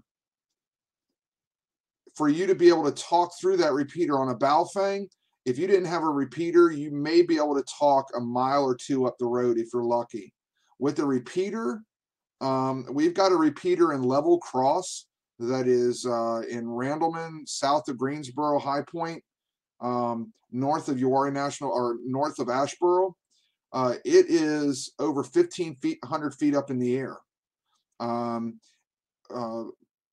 Mitchell repeater covers 5 states. And yes, with the Baofeng, you literally could tap into that repeater and talk to 5 states. However far that repeater reaches, but you have to have those settings, that offset and that tone pre-programmed into your radio in order to be able to do that. Some people, if you know your radio well enough, you can program it on the fly. You know, that's the way you want to be. That's a sign of somebody that knows their equipment well. But for the most part, people you really usually use software that lays out the frequency, the channel settings in like a spreadsheet format, and then they just upload it into the radio and write it to the radio. So hope that. So let's see. Back to the question. So I want to answer some of these so that you understand what they are. So a beacon is, there are some there are some frequencies on the HF bands. You won't hear them very much. You do hear some in the technician frequencies, but in the general frequencies, HF, when you tune to them, there are government beacons, and all you hear is a tick. So when you tune to it, what you'll hear is tick, tick, tick, tick, tick, and every minute the time will get announced. You know, they'll give it in Zulu, or they'll say, you know, like right now, you know, they'll say it is 9:40 Eastern, tick, tick, tick, tick, and then a minute from now, 9:41 Eastern, tick, tick. So that's a beacon. Sometimes there are beacons that help you triangulate a signal. There are beacons so that if you can pick up that beacon, you know that you've got a good antenna, that you're reaching out. I don't have the frequencies offhand. They're written down in my comms book, in my jump book, in my go box. So I keep those ready to be deployed. I just don't have them hanging around. So, but there are certain frequencies that you can, once you go throw an antenna up in the field, you can test your antenna by tuning to these beacons. Auxiliary, whatever you want to say it, pronounce it, where it depends on where you're from. Auxiliary station is going to be a station that primarily you see that on closed circuits. You don't see that for public use. But a lot of times store and forward stations. So there are stations that are located around that you can get into, and you can leave a message in that station, and then another station can key up to that frequency, hit a number on their keypad, and open up and play the message that's being stored on that station. That capability is out there. You can do it as a technician, but it's something we won't talk about. We won't go into much detail now, but it's a technique and some capabilities that you learn over time. A repeater, basically what the name says, it repeats your signal, it repeats your transmission. It is a station that's located at a higher elevation than you, has greater power than you. That's not always the case, and we'll explain why. We get into repeaters and really cover repeaters in depth, but in space station, obviously you get what a space station, International Space Station. So what type of signals can automatically retransmit signals to other amateur stations? A beacon does not retransmit. So two of these words here, you know, two of these answers don't fit. A beacon cannot retransmit. A beacon it's pre-programmed with some message to transmit, and it just repeats it over and over again. That's all a beacon does. D, Earth, What is Earth? I mean, what kind of station is Earth? Who's sitting at the mic of Earth transmitting? So you get my saying, you get my, there's only one here that really would make sense. Okay.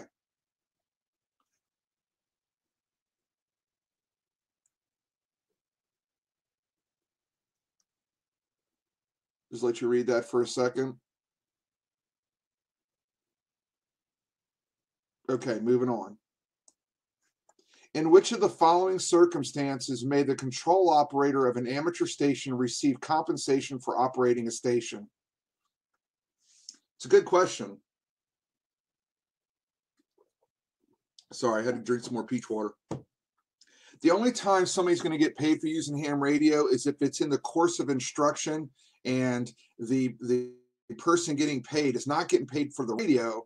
They're getting paid through their job that they happen to be showing the radio to. So the perfect example of that is a high school teacher, science teacher, or such is showing his students the benefits of ham radio. He's getting paid to teach them another subject, and the lesson that day happens to be ham radio. However, he's not getting paid as a ham radio operator. Interesting enough, RACES, ARIES operators, emergency communication operators, Oxcom operators, anybody that's in the emergency communications field, that is all voluntary basis. They are not getting paid to do that, and they're not allowed to get paid to do that. So when the communication is incidental to classroom instruction at an educational institution.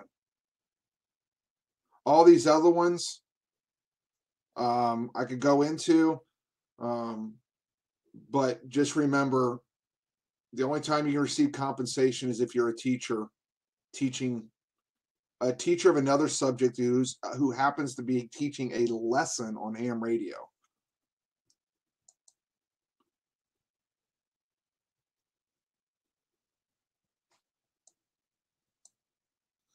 Under which of the following circumstances are amateur stations authorized to transmit signals related to broadcasting, program production, or news gathering, assuming no other means is available? Remember, it goes back to you can't use amateur radio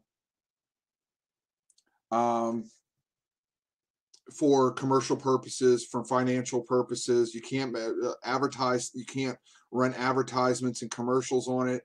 But we've all known that for some time, when all other forms of communication fail, there has been no other form of communication that has been stronger and more consistent than ham radio historically.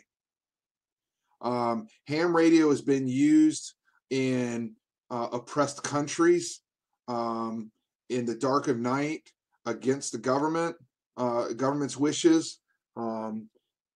It's been used during wartime in Nazi Germany and in England.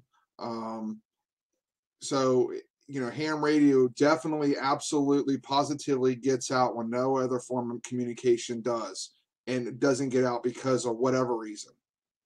However, understand that the only time, just remember that in ham radio, the rules greatly slack enormously when using your ham radio is a life-saving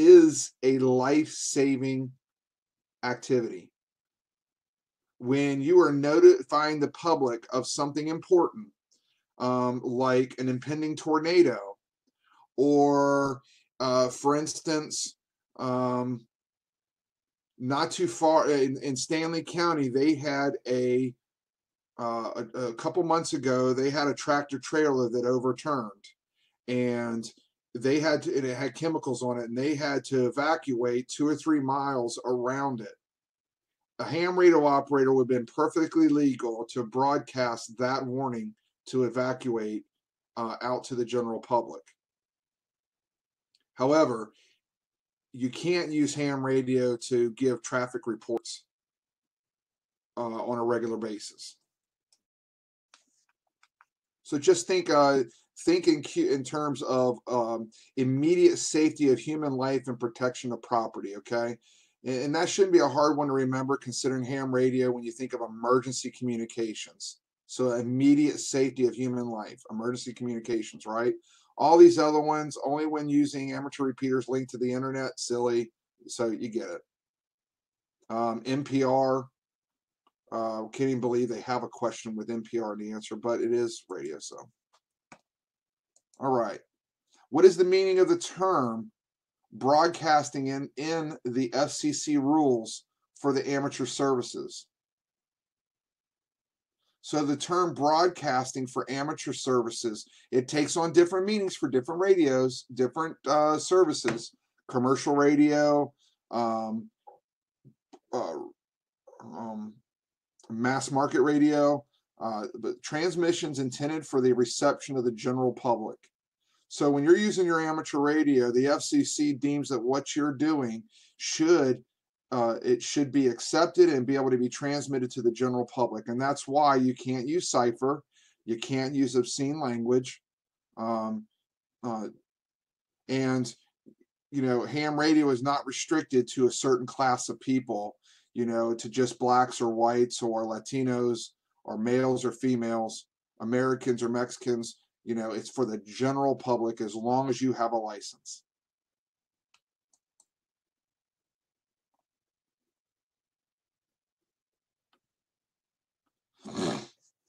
Now, as an amateur operator, though, you can't just broadcast out to the general public.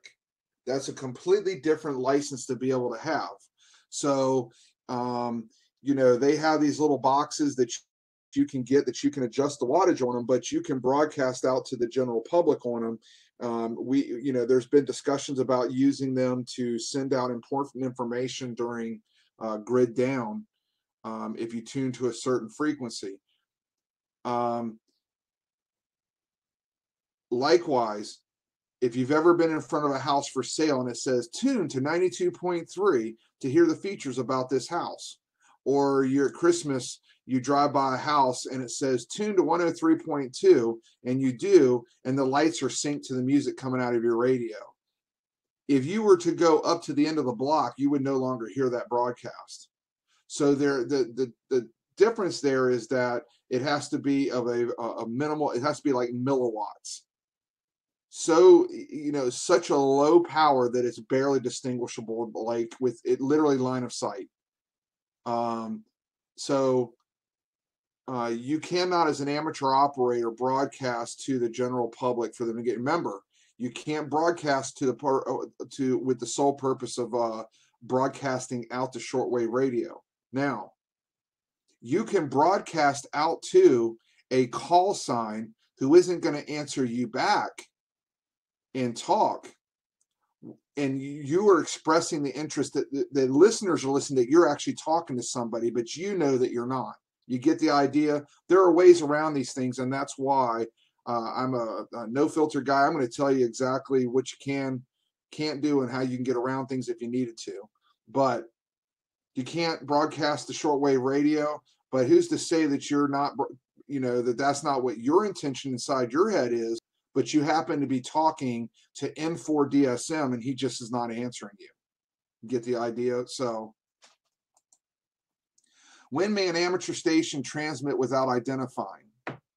The only time that can happen is in those cases I was telling you where you've got a little controller sitting in your lap, 2 joysticks, and you're flying a plane out in the public park, a little model plane. You don't have to stand up and go, "That's my blue plane out there." You don't have to do that. That's the only time. Even when you're listening to a radio in your car and you're listening to Hot 103 or Kiss 93, 95, they're telling you every couple of minutes, within 10 minutes, if you notice, within every 10 minutes, they're giving you what their call sign is. If you ever listen, it's every couple of songs, between commercials, you'll hear it often. But without identifying who you are, that's a signal. It's not really voice that's being sent out. You're sending a telecommand, and that's going to be a question that we have, is a telecommand. We had that before, I believe, last week, right? Telemetry and telecommand. What was telemetry? When you send commands, you send transmissions of measurement. Telemetry is measurement. Telecommand is of modify.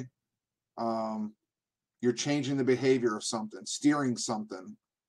Think of spacecraft. So remember we talked about that last week. So, and when you're doing telecommands, you don't have to identify the origins of that transmission. And this is the example I was talking about. He doesn't have to identify now. On the end of his radio here, either taped on the front of it, see he has that tag around his neck. That's got his identifier and who he is. So if somebody walks up and they want to know, hey, are you the jackwagon flying the helicopter over there upside down and smack, steering people off course? So that's his identifier. He has it around his station and he's holding it. And I would imagine that on that lanyard probably has one of these identifiers on.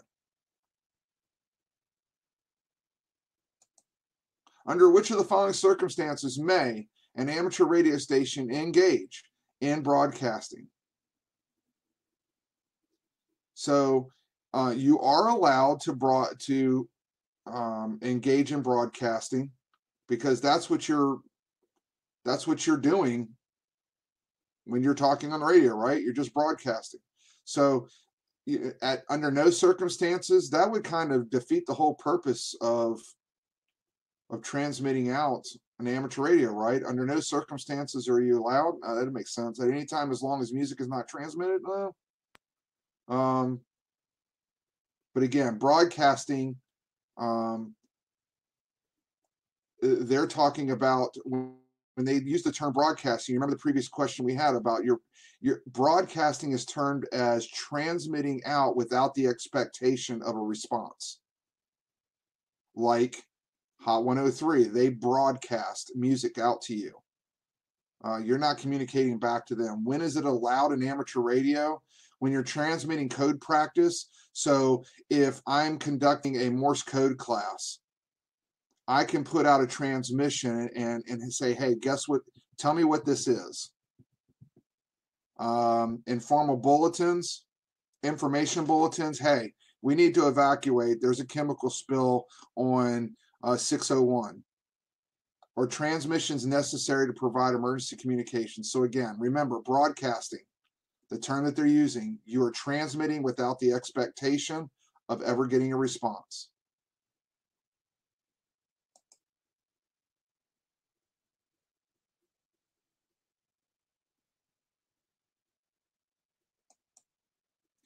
In amateur radio, the rules say that you are to transmit with the purpose that somebody is going to communicate back with you. So when is an amateur station permitted to transmit without a control operator? Never. Meaning that somebody's always got to be behind the controls of an amateur station. Now,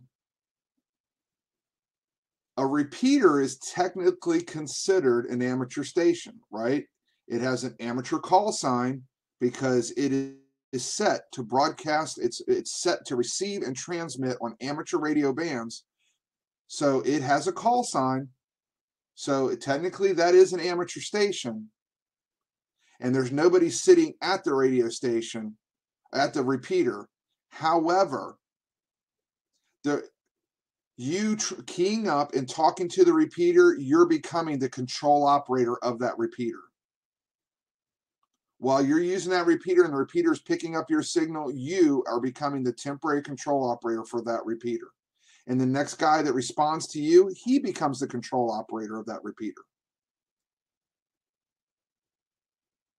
It says when using automatic controls, such as the case of a repeater. Now I just gave you some, I just kind of confused you, right? This is where the technical, there are some things on the test that don't quite make sense. Okay? And I'm sorry if I just confused you.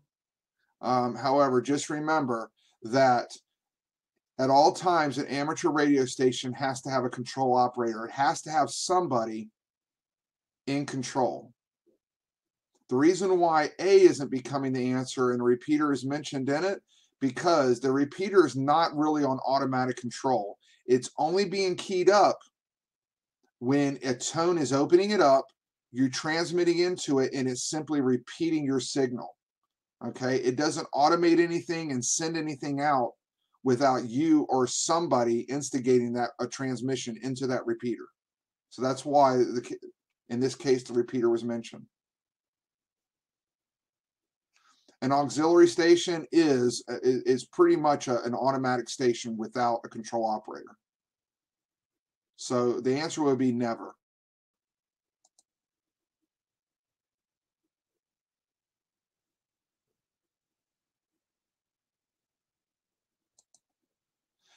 Who may a station licensee designate to be the control operator of an amateur station? We are right now on letter E. I'm going to go to the end of E, and then we're going to quit for tonight. Okay? So we've done C, D, and E tonight. And I think we've gotten a good clip done. So I probably got about 10 more to go to, so I won't be much longer. I can see right now it's 10 o'clock. So if you want to stay with me, that's fine, or you want to listen to the replay, I'm going to go through these. It won't take me very long. So who may a station licensee designate to be the control operator of an amateur station? Basically, when you see all these, this is a long-winded answer. But remember, an amateur station involves licenses, so not just any U.S. citizen or registered alien can use it. It's possible B could be any family member of the station licensee, but remember, just because they're a family member, they still have to have a license to transmit on radio. Any person over the age of 18, well, that's wrong, because we very well know that, folks, there are people out here that are amateur radio operators, ham radio, that are under 18. Kids have a ham radio license. The youngest person I've ever had take my class and pass it was 6 years old. So to make you feel really good tonight before you leave, I'm going to let you know that I've had a 6-year-old pass this test. So keep that in mind when you say that this is a very hard endeavor. So only a person for whom an amateur operator licensee grant appears in the FCC database who is authorized for alien reciprocal operation. And what they mean there is, if somebody comes from Mexico and they come here and they're an amateur radio operator, they contact the FCC, and the FCC grants them a temporary license to operate in the United States. That's what that alien reciprocal operation means. So remember, when you're talking in an amateur radio, it's you that has the call sign, not your radio. So, you go to your city group and you have one Baofeng in the middle of the room. Everybody in that room has an amateur radio. Every time that somebody picks up that radio, effectively, that one radio could have 20 call signs mentioned through it that night, because the radio itself does not have the call sign. So if I'm using your radio, I would use N4DSM. When I hand the radio back to you, you answer it with your call sign. The person on the other end has no idea. When I'm listening to my radio, I have no idea if the radio you're on is a Kenwood, an ICOM, a Yaesu. I have no idea the brand, the model, the type of antenna you're using. I have no idea. Much less do I know that you own that station, or if you borrowed it from Uncle Jimmy. I have no idea of knowing. All I know is that you've given your call sign and you're a valid licensee. So just remember, you're not allowed to let anyone who is not licensed operate your radio. There is an exception. Every once a year we have field days. There's usually a station at that radio club at field day called a Get on the Air. And what it is it's not a recruitment tool, but the idea is that So like last year before, I think we had a field day at national parks. And the idea was that, you know, somebody would walk by walking their dog, and we could say, hey man, you ever talked on ham radio? You ever talked around the world? Why don't you come over here and give it a try? And they would use they would use a call sign that was designated as to get on the air. That's the only time that happens. So, but just remember, you have to be licensed to use. Now, if my brother is here visiting and he doesn't have a ham radio license, who's to say that when he gets on the radio and keys up that he can't say that he's N4 DSM? How is anybody to know that the actual N4 DSM talking is Natty Greene and not you know what I mean? So between me and you, there are ways to get around that. You know, if you are a male, it's your call sign and you're a male, you know, and your brother comes over, nobody's going to know whether or not, you know, the actual person talking is the actual person on that license. There's no way to know. Now, if I used my wife's call sign and somebody ran it and said, wait a minute, that doesn't sound like a Michelle. You know, you get my point. So just understand that. So if your son is 16, you know, you're into ham radio, you really want to get him into it. And the only way you think you can get him into it and it would be cool is to let him use the radio. Between me and you, man, let him get on the air and use your call sign. Just, you know, you're right there beside him. You know, it's between you and him on, you know what I mean? And there's nobody driving around verifying that the actual voice on the radio is the call sign that's issued. They don't take a voice recognition print for you when you get your license. You get the idea.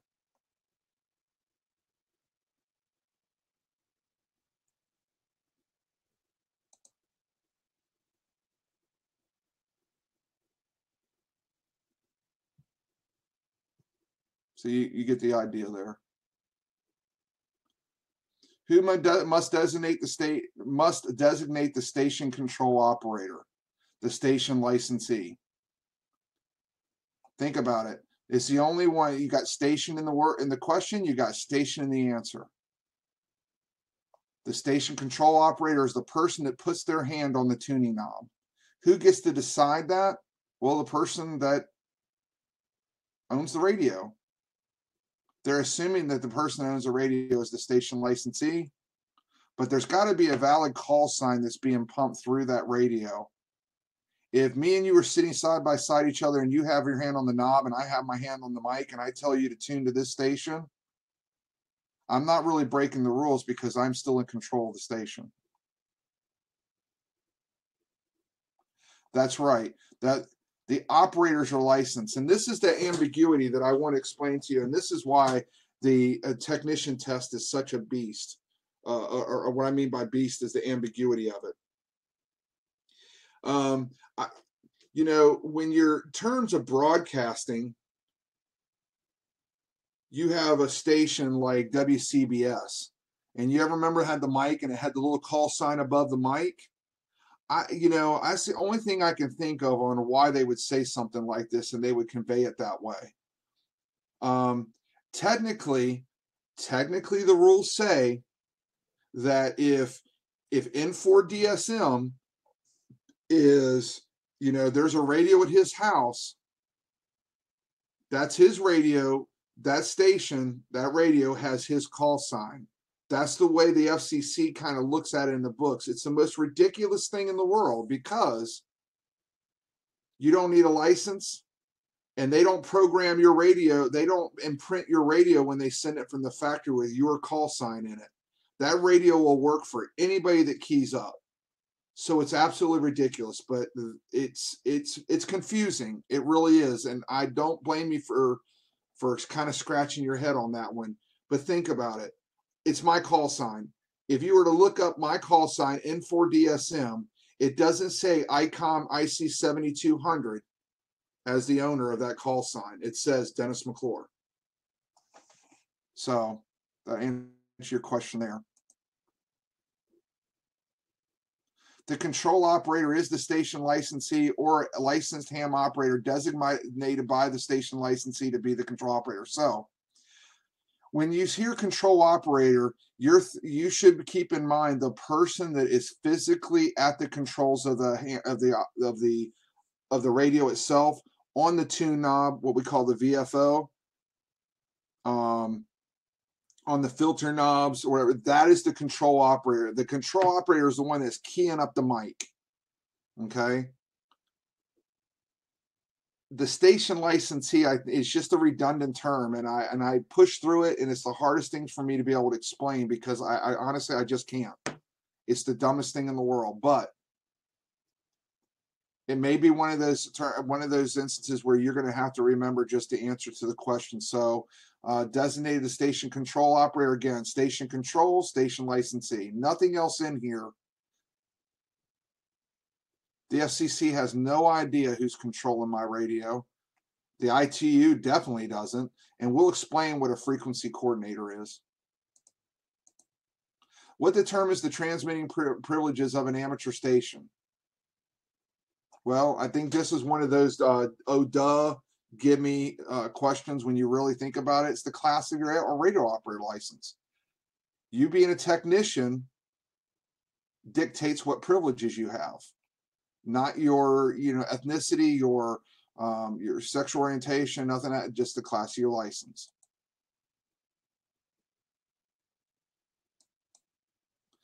What is an amateur station control point? I will tell you think about it. Station control point. The right answer has control operator in it. It's a location at which the control operator function is performed. I really think this is one of those gimme questions again.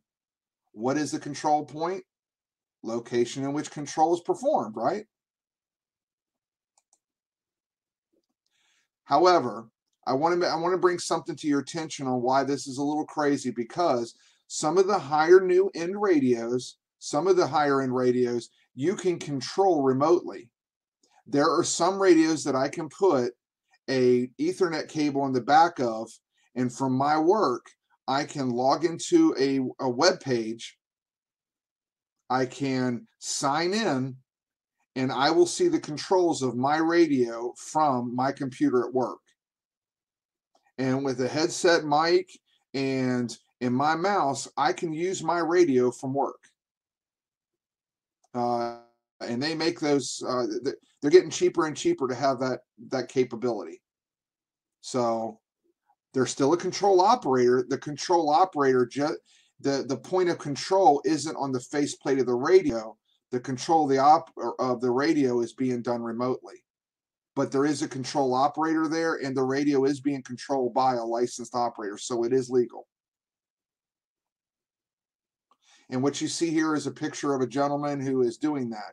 He's got a VFO knob, what we call variable frequency oscillator. He's got a tuning knob for his to change the station, but he also could use a mouse, and he could click and change the frequency as well.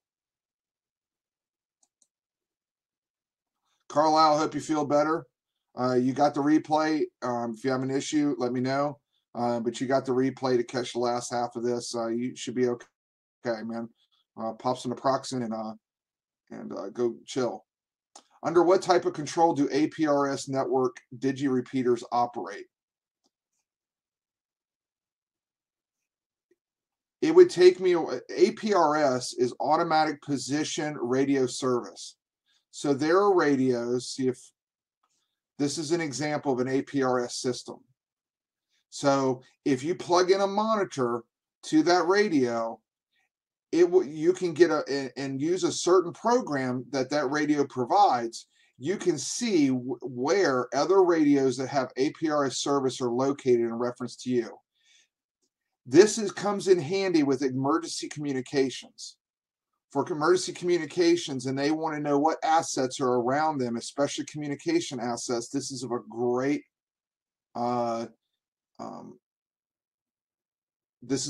use for them. So APRS uses a GPS for positioning, and it uses a mapping software to superimpose where that radio is located based off of coordinates that the radio is constantly putting out every couple of seconds. So if you're mobile, it will literally show you in your car moving up a certain road.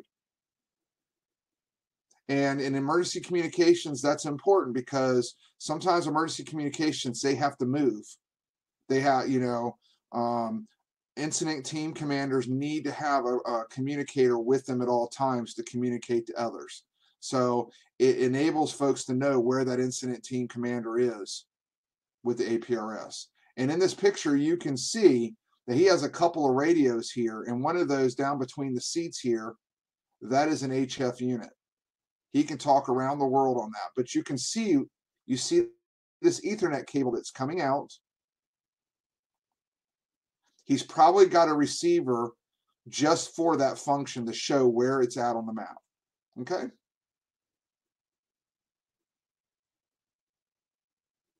All right, Wayne, we'll talk to you later. I'm almost done here. So how about we do this, folks? We're sitting at 15 after 10. We're right at 2 hours. How about if we cut off tonight? And I'm going to remember Echo 07 is the place that we cut off, okay? And we'll pick up here at 07, question number 07 next week. If any of you have not gotten the test questions from me, email me. I can send them to you. I've sent them out to quite a few people. I've had late registries.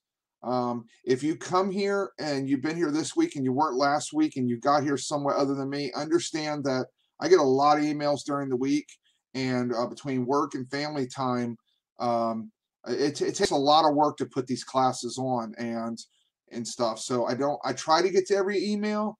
Sometimes I see it on my cell phone and I make a commitment to answer him back, and I get 20 other emails after that, and yours gets buried. But I do get quite a few emails during the week, and I try to do my best to answer all of them. So with that said, if you need the materials that I've sent out for this class, email me at info.dsm@protonmail.com, info.dsm@protonmail.com, and I ask you to email me, because then I can just reply back to you, whatever email address you send. I've got some folks that are registering under one email address and they communicate with another. And I've caught it a few times. Folks will say something in this chat room, and then I go to email them and they say they never got it because it went to another email address than the one they registered with. So you email me if you need it, and I will reply back to that email with the materials you need. With that said, I'm going to stay on for a little bit. Anybody got questions? Shoot me any questions you want in the chat. We're not going to go any further. I'm just going to answer questions, and I'll stick around a little bit. And then I'm going to check the State of the Union on YouTube when we're done.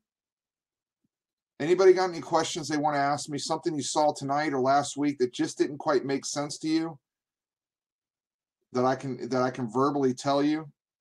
Go ahead and hit me up right now.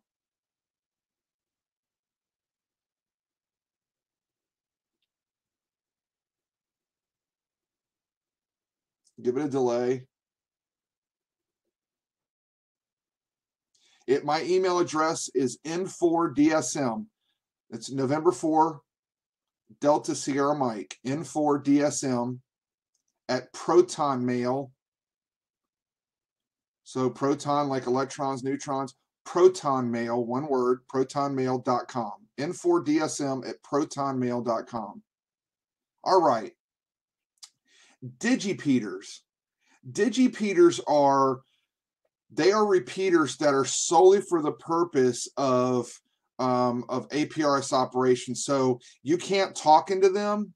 You can't. It doesn't understand. It's not set up for voice transmission.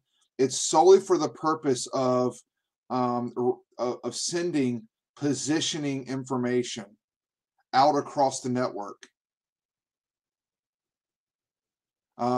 So if a repeater is up you know, and it covers a wide area. A digipeater would be able, anybody that's got this APRS capability on their radio. I don't have a radio that has it, but there are radios out there. They're not, they can add up. They can get up there in price. And that's probably why I don't have one, because it's just not a capability I care to have. But so in case of an emergency,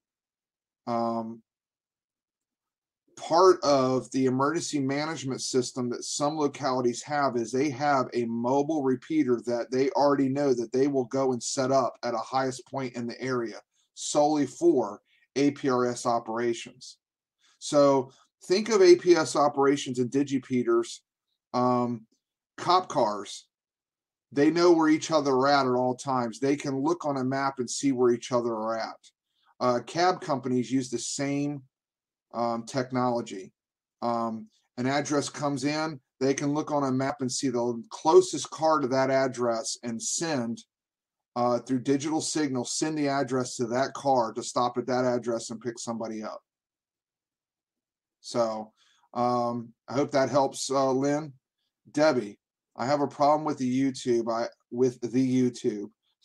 I need to take two windows open, have two windows open to do the class, one for chat and one for slides. Okay, Marianne, hold on for just a second, and I'll jump right on that, getting the last question. So Debbie, that's why, if you email me, Debbie, I'll send you the PowerPoint. Let's see, one for chat and one for slides.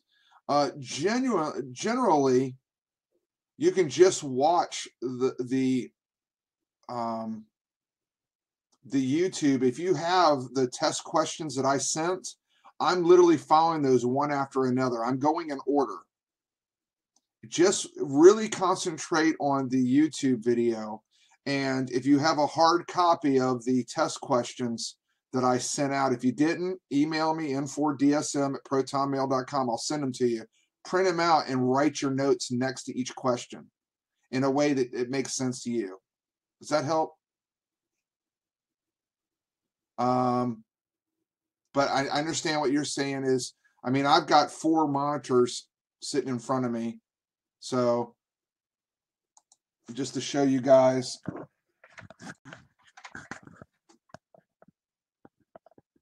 One, two, three, 4. You see my little world here? So I don't really have that problem. I'm not trying to brag or anything, but yeah.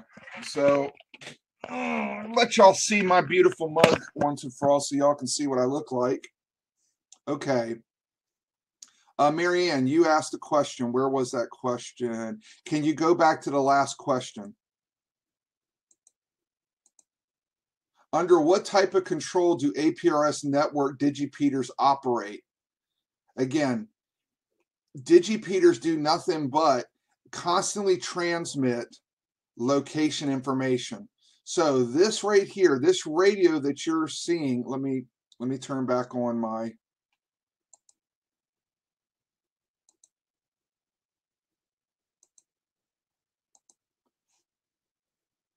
there we go. So what you're seeing here is the way that this person is able to get this information on a map is because of APRS being used. Okay, this radio has got some power to it. That'd be one thing, but it's constantly sending out a signal where the location of that radio is. The radio is inside of his car, so it's going to position where he's at, right? And it's constantly sending a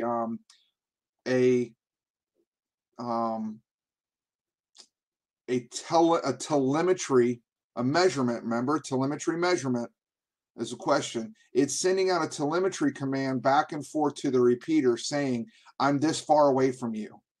I'm here, you know, and that. So to answer your question, it's automatically being done. Nobody can control it. Once you turn APRS on, automatic position radio service, APRS. it's automatically sending the location of that radio like every couple of seconds.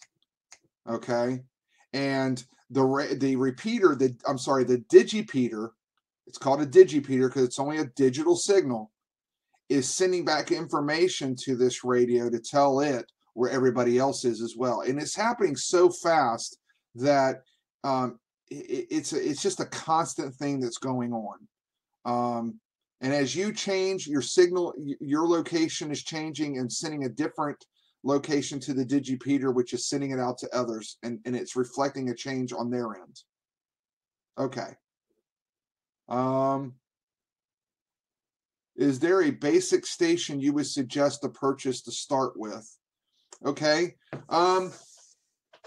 You know, the Baofeng is very popular. Everybody sees those, and they, and they're really cheap, $30, but they're 5-watt radios. Okay, they're you get what you pay for. I'm not going to knock them. You use what you can afford. I have a few myself, but the quality control on them leaves a lot to be desired. I know a lot of people that have gotten Baofengs that were dysfunctional right out of the box, or they got them and the speaker on them only lasted a week, or the microphone only lasted a week. The radio was still good because they used an external mic, one of those little bungee cord with the radio that goes on, the mic goes on your shoulder type thing.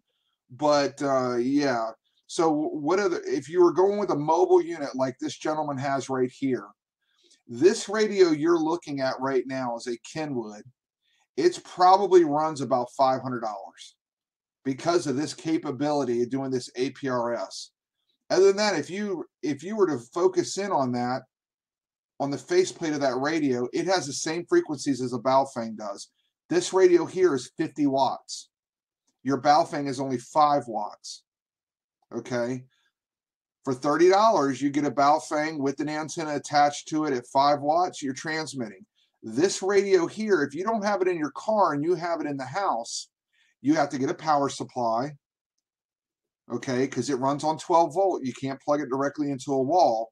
You have to have a power supply that converts from DC to AC.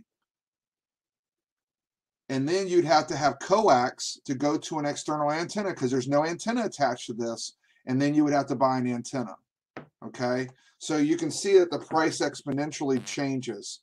And when you're talking antenna and you're talking coax, you get what you pay for there as well.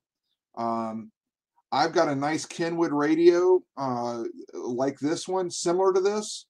It's Kenwood brand, and it costs about $400 new. My coax is probably another 100 feet of my coax that I use is $100 for 100 feet. And the antenna I have is a very high quality antenna. It's over $200 for the antenna. So I've already given you about a $700 bill. However, I'm using top quality parts. I have another radio that does the same thing as my Kenwood that was $400. It's called a TYT 9800. I'm going to type it in here.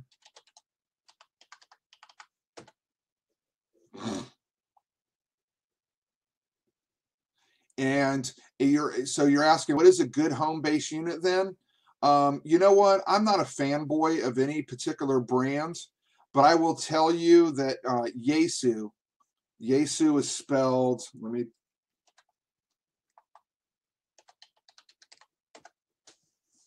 Yaesus are excellent radios. They're high quality radios. The problem with Yaesus is the interface on them. Getting to the menu items and things like that, they are extremely difficult. Mother Goose, the leader of the Yakin group, has a Yaesu handheld, and she will tell you that thing is, if you don't program it by computer, it's a beast to operate, other than turning it on and learning to switch the channels. It is just, it's not a very user-friendly radio, and Yaesu's had that problem for years. The quality is excellent though. Excellent radio. The interface isn't friendly. You got Kenwoods, there's a lot of different brands out there. This TYT brand that the TYT 9800. What I like about that radio is like most base units at home, it's 50 watts. And 50 watts is it's a good amount of power. You can go and the two wires that come off the back of that radio, you can touch the battery terminals on your car, and it'll fire that radio up without a power supply. But if you're going to operate from your house, you still need a power supply. But that TYT 9800, it has every band on it that you as a technician would be able to use. So as a technician, you're allowed to use 145 megahertz. You're allowed to use 440 megahertz. You're allowed to use 50 megahertz, which is 6 meter, all of 6 meter. And you're allowed to use a little bit of the 29 megahertz, which is 10 meter. Okay? I mean, it's such a small sliver, but you are allowed to. And they're working on trying to increase that now. It's in the works. However, so 145 megahertz is 2 meter. 440 is 70 centimeter band.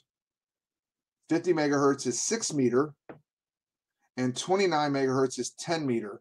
That TYT 9800 gives you all four.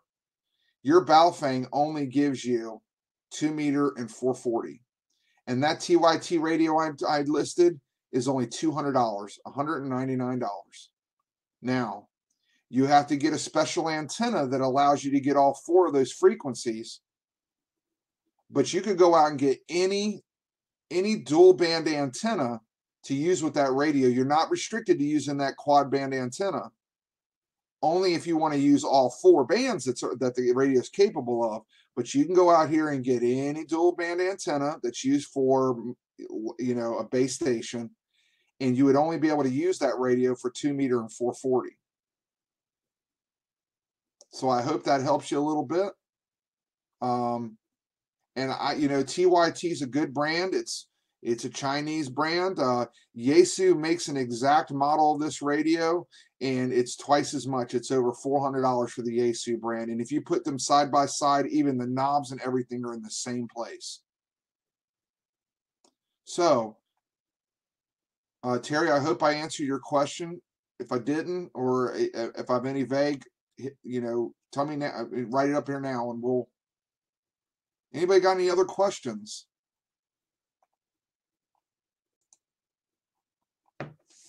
Any other questions?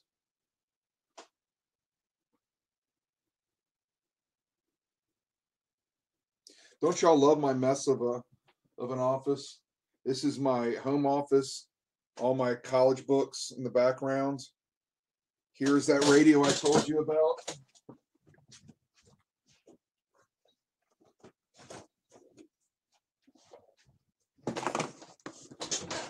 This is the radio. It's brand new. I still have it in the box. Never even used it.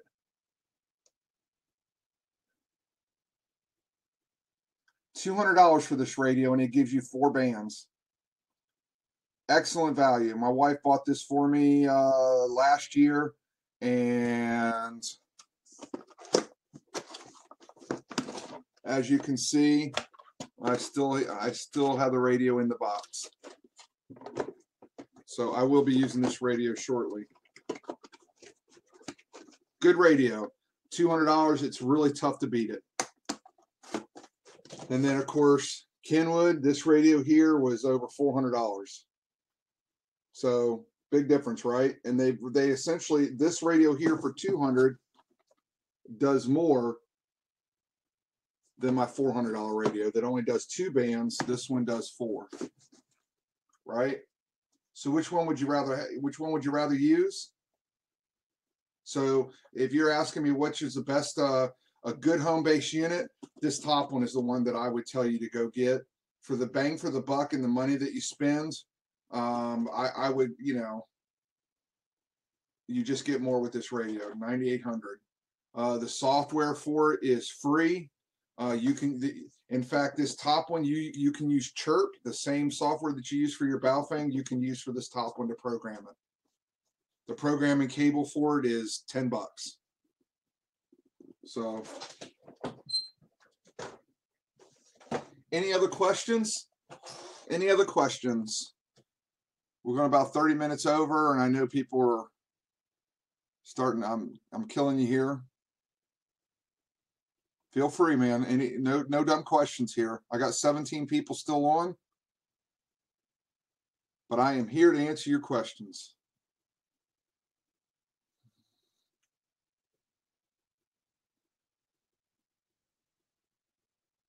I'll give it a few more minutes, and then we're going to go ahead and cut off.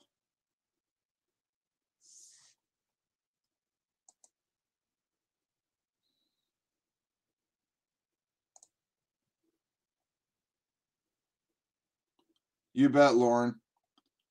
I'm proud of you guys for sticking with it and sticking in and keeping your noses to the grindstone. This isn't, you know, it's not an impossible task, but I will never say that it's, you know, it's super easy. This is all new concepts that you guys are studying. So, you know, proud for sticking through. Lynn, okay, the 9800 can also be used as a mobile unit. That's right. So when I go back and I show you, it would be no different than this radio right here that he's using. It doesn't have this capability with the mapping. Oh, I had shorts on in here. I'm bumming it, man. I'm at home. I mean, you know, suits are for work. Suit and ties for work. So answer your question, Lynn. Yes, the 9800. Just to let you know, any of the base radios that you buy that are ham radio, all of them run, almost all of them. There's some that have a power stage built into them, but almost all of them have the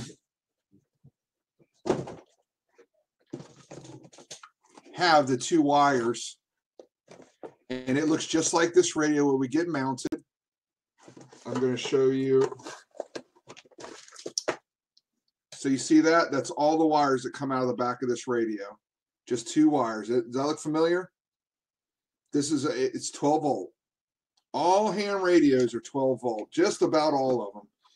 When you start getting into radios that have their own power supply to them for home use, you're in thousands of dollars, and it's ridiculous. And that's the great thing about these ham radio base units. Even my HF unit. So this gentleman right here, let's see. I'm going to show you again. He has the HF unit, one of them Talk Around the World radios right here. This is a Kenwood 590 brand. So right here, that HF unit there, he could take into his house. He could put a power supply to it and run it from inside the house, or leave the power supply in the house, just bring the radio out and use it. This particular radio is really cool because the faceplate comes off of it. There are a lot of HF radios out there where the faceplate comes off and the box can go in the trunk, it can go into the passenger seat, whatever, and you just have the faceplate to deal with. And that you see this little stick here that's protruding above, that's his emergency brake. That's not the antenna or anything. Okay, so you know they make ham radio to be completely mobile, but you have to get the power. You have to get the power supply to make it a base station. The same with this one right here. All these only have two wires coming out of the back of them with a 12 volt stage to them. What about a handheld unit? I said, Helen, he has shorts on and a heater. Well, you know, I'm not using the heater right now, but what about a handheld unit? Talk to you later, Debbie. Thank you so much. This is a new concept for me. I'm used to teaching in person. Body language versus, you know, it's kind of like the difference between text messaging and calling. Good to see you on the ZeloNet last night, Debbie. So I'm glad that you're with us. Mary Ann, what about a handheld unit? A handheld unit. Now, when I first started out in ham radio, I was tight for money. Make a better living now, but you know, 5-6 years ago, I took a Baofeng radio and I got an amplifier that was meant for 2 meter, and it was a multiplier, I believe, of like 8. So if I plugged a 5-watt radio into it, it gave me 40 watts. And I realistically, it was kind of funny because now that amplifier still needed a power supply for it though. And once I connected to that, all I had was an antenna that came out of my Baofeng, went into this amp. This amp was connected to a power source because you got to have something, right? You got to have power to boost the signal. So it was connected to a power supply, and all it had, and it had an antenna jack on the other side of the box, and that went out to my antenna. So I went into the Baofeng at 5 watts, and I came out the other end at 40 watts.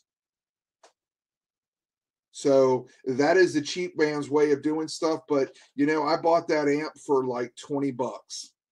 I bought the antenna for 30 bucks. So let's see, $30 for a Baofeng, 20 for the amp, there's 50. $30 for the antenna, I'm at 80 bucks. And I got 50 feet of cheap coax that was about 30 cents a foot. So, you know, you're looking at maybe $15.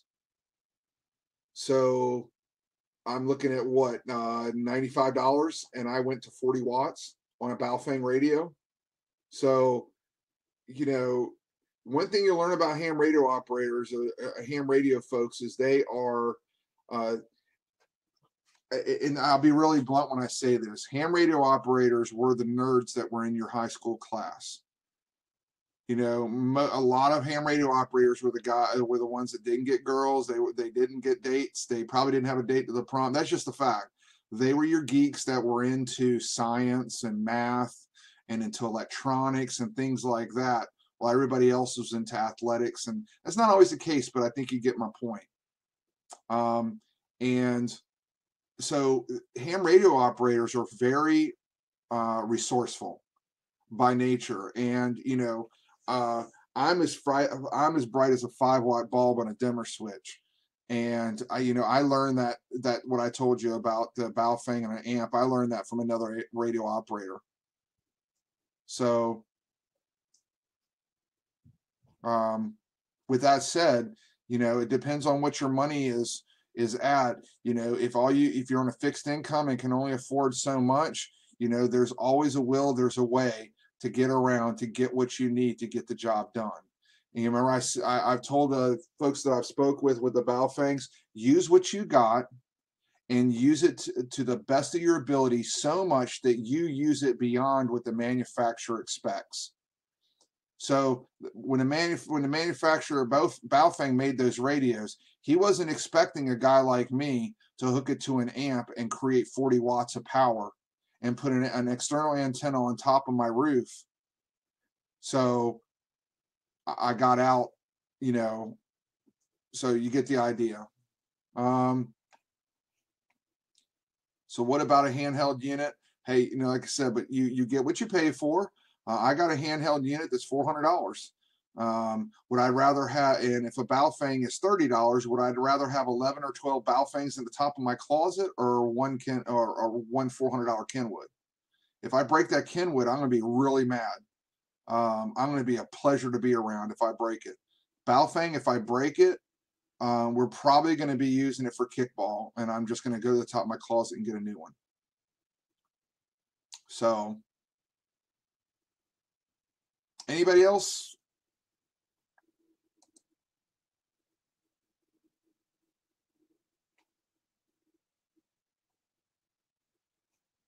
Anybody else?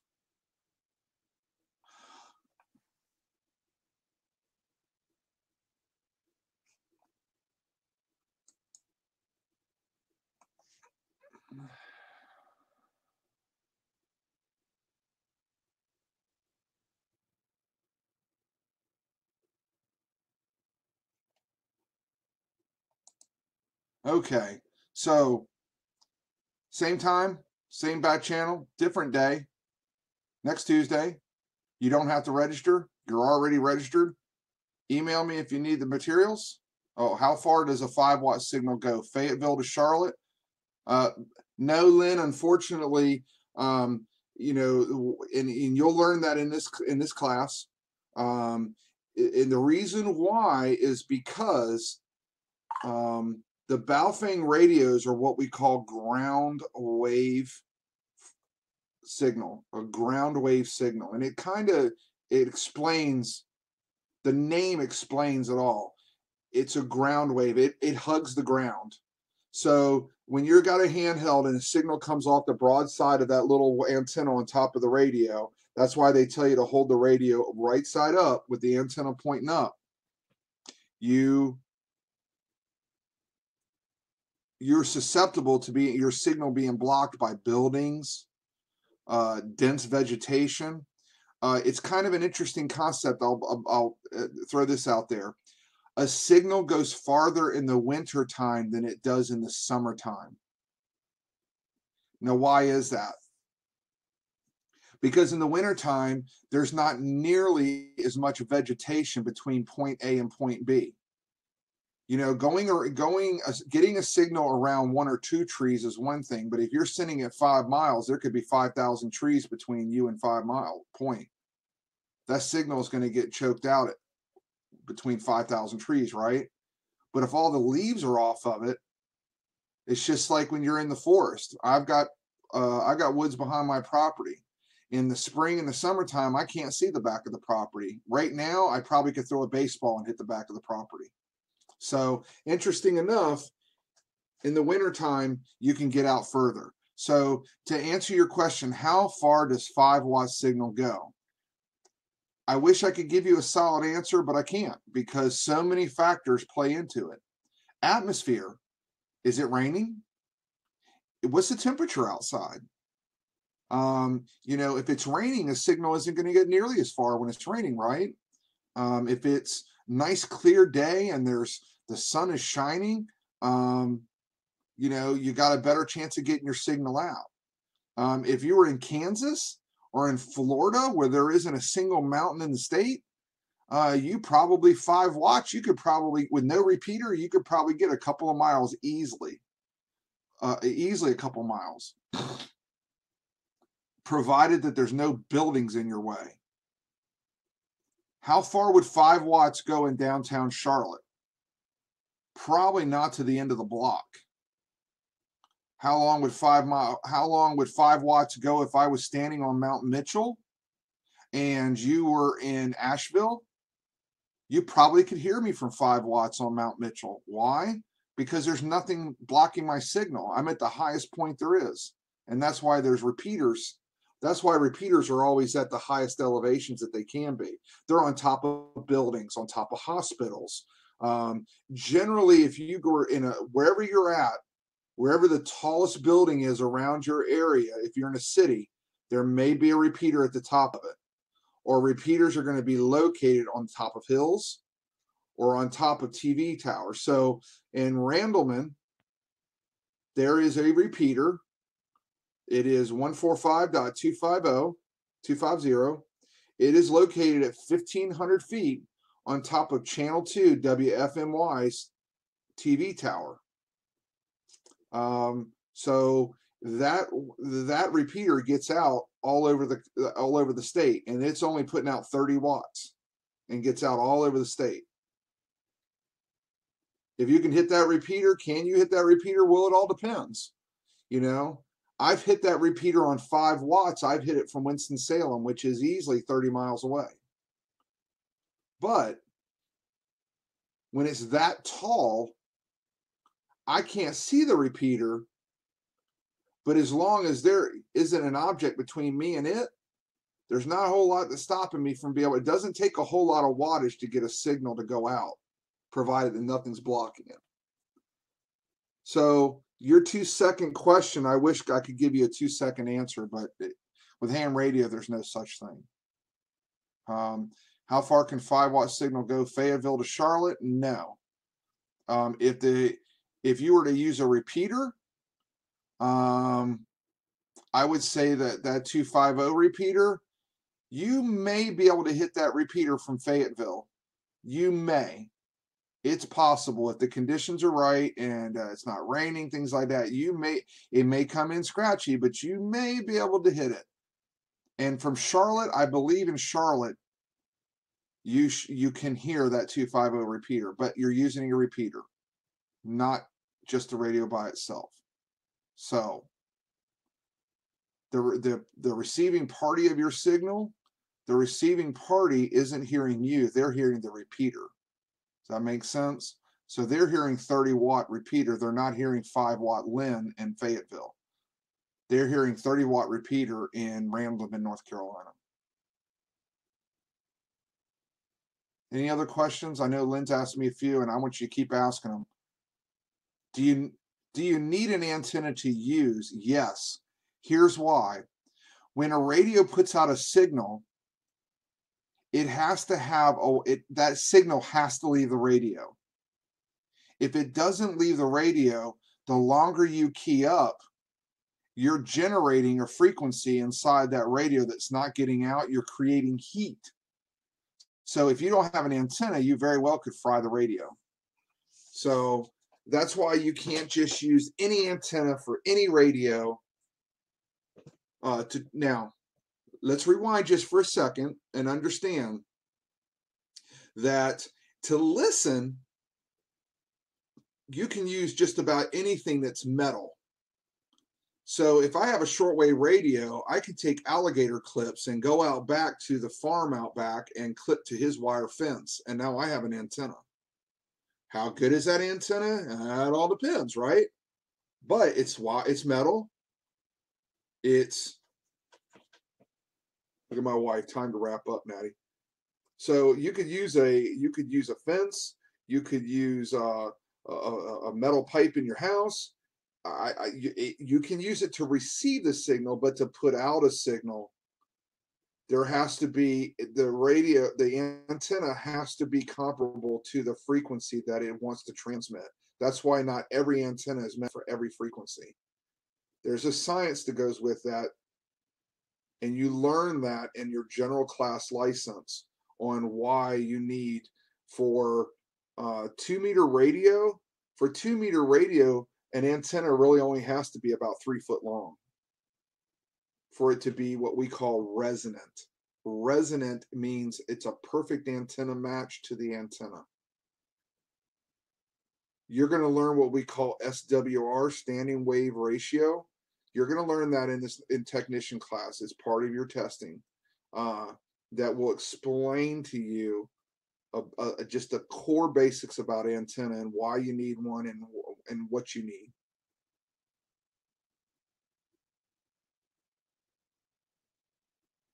So understand that when you buy a radio, in the cost of that radio, you have to consider coax and antenna as part of the purchase if you don't already have it.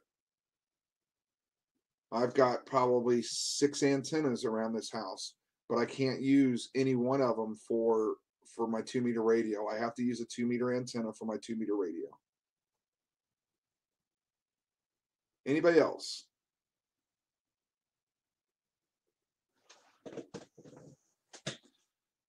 Okay, you got any more questions? Hit me up, n4dsm@protonmail.com, n4dsm@protonmail.com. I'll answer your questions for you. Email me if you need the test materials, and we'll see you guys next week. I am going to go enjoy the family now. You guys have a great week, and we'll talk to you later.